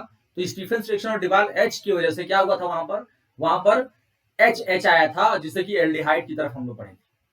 और यहाँ पर तीसरा है फ्रॉम बेंजीन और सब्स्टिट्यूटेड बेंजीन, बेंजीन और सब्स्टिट्यूटेड। तो ध्यान रखना एल्डिहाइड्स में आप वीडियो को रोक करके भी बाद में रिवीजन करना, तो वीडियो को रोक करके भी आप अपना काम कर सकते हो। और ये ध्यान रहे कि एल्डिहाइड्स के लिए हमने नाइट्राइल पर स्टीफेंस रिएक्शन में SnCl2 HCl लिया था, बाद में हाइड्रोलिसिस किया था। और डिबाल एच में डाइआइसोब्यूटाइल एल्यूमिनियम हाइड्राइड लिया था और बाद में हाइड्रोलिसिस किया था। डिबाल एच और स्टीफन रिएक्शन में क्या डिफरेंस था, ये भी ध्यान रखना चाहिए। डिबाल एच का डिफरेंस, डिबाल एच जो है वो क्या करता है, डबल बॉन्ड को इफेक्ट नहीं करता, जबकि स्टीफन रिएक्शन में डबल बॉन्ड को भी इफेक्ट कर देता है, क्योंकि वहां पर हाइड्रोजन गैस निकलती है और हाइड्रोजन गैस जो है वहां पे डबल बॉन्ड पे भी हाइड्रोजनेशन दे देती है। अगर हम पहले क्या कराते हैं, नाइट्राइल पर पहले हम ग्रिग्नार्ड रीजन से रिएक्शन कराते हैं, तो ग्रिग्नार्ड रीजन से रिएक्शन कराते हो तो न्यूक्लियोफिलिक एडिशन रिएक्शन देता है, यानी CN जो है C ट्रिपल बॉन्ड N, तो उस कार्बन पे पहले R माइनस ग्रिग्नार्ड रीजन का R माइनस जाता है और फिर बाकी बचा पार्ट नाइट्रोजन पे आता है। दो बार पानी एडिशन कराते हो तो निकल जाता है हमारा पूरा जो NMgBr वो पूरा निकल जाता है और एक कार्बन पे 2 OH आ जाते हैं, जिसपे वाटर मॉलिक्यूल निकलता है तो कीटोन बन जाता है। ये हमने पूरा सीखा। अब आता है व्हेन बेंजीन, देखिए यहां से फ्रॉम बेंजीन और सब्स्टिट्यूटेड बेंजीन, व्हेन बेंजीन और substituted benzene are treated with acid chloride in presence of anhydrous aluminium chloride, it efforts the corresponding ketone. This reaction is known as Friedel-Crafts acylation. तो देखिए आप यहाँ पर आप अगर RCOCl लगाते हैं, यानी बेंजीन पर अगर हम एसाइलेशन, फ्रीडल-क्राफ्ट एसाइलेशन पढ़े हैं, बहुत ही नॉर्मल रिएक्शन है, बहुत ही कॉमन रिएक्शन है। तो आप क्या करिए, बेंजीन ले लीजिए, बेंजीन ले लीजिए और इस बेंजीन पर यहां मान लीजिए H आपका है, सब जगह H है, और आप RCOCl ले लीजिए या ArCOCl ले लीजिए और एनहाइड्रस AlCl3 का एनहाइड्रस AlCl3 ले लीजिए। तो आपको पता है कि ना AlCl3 Cl को निकाल लेगा और क्या बना लेगा, AlCl4 माइनस, और हमारा क्या बच जाएगा, RCO प्लस। यही हमारा इलेक्ट्रोफाइल है, ये बता चुका हूं पहले ही, ये हमारा इलेक्ट्रोफाइल है। और ये इलेक्ट्रोफाइल अटैक करेगा बेंजीन पर, और अटैक करेगा तो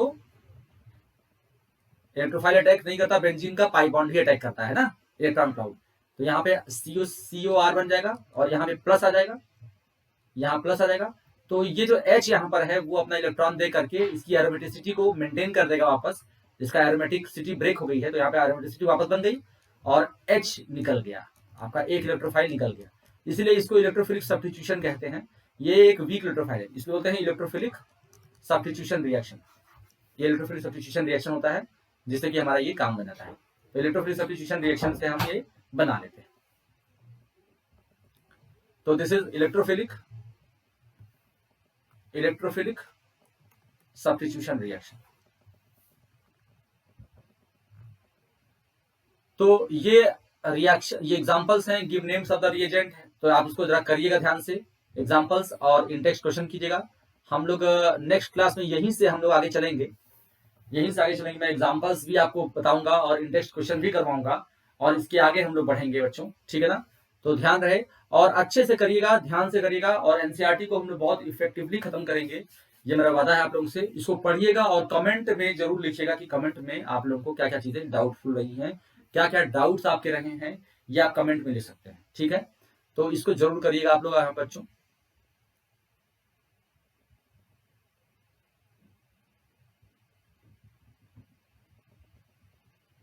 okay, thank you very much, thank you very much. और इसको अच्छे से रिवाइज कर लीजिएगा और डाउट्स जरूर लिखिएगा। Thank you, bye bye, see you in the next class, bye bye.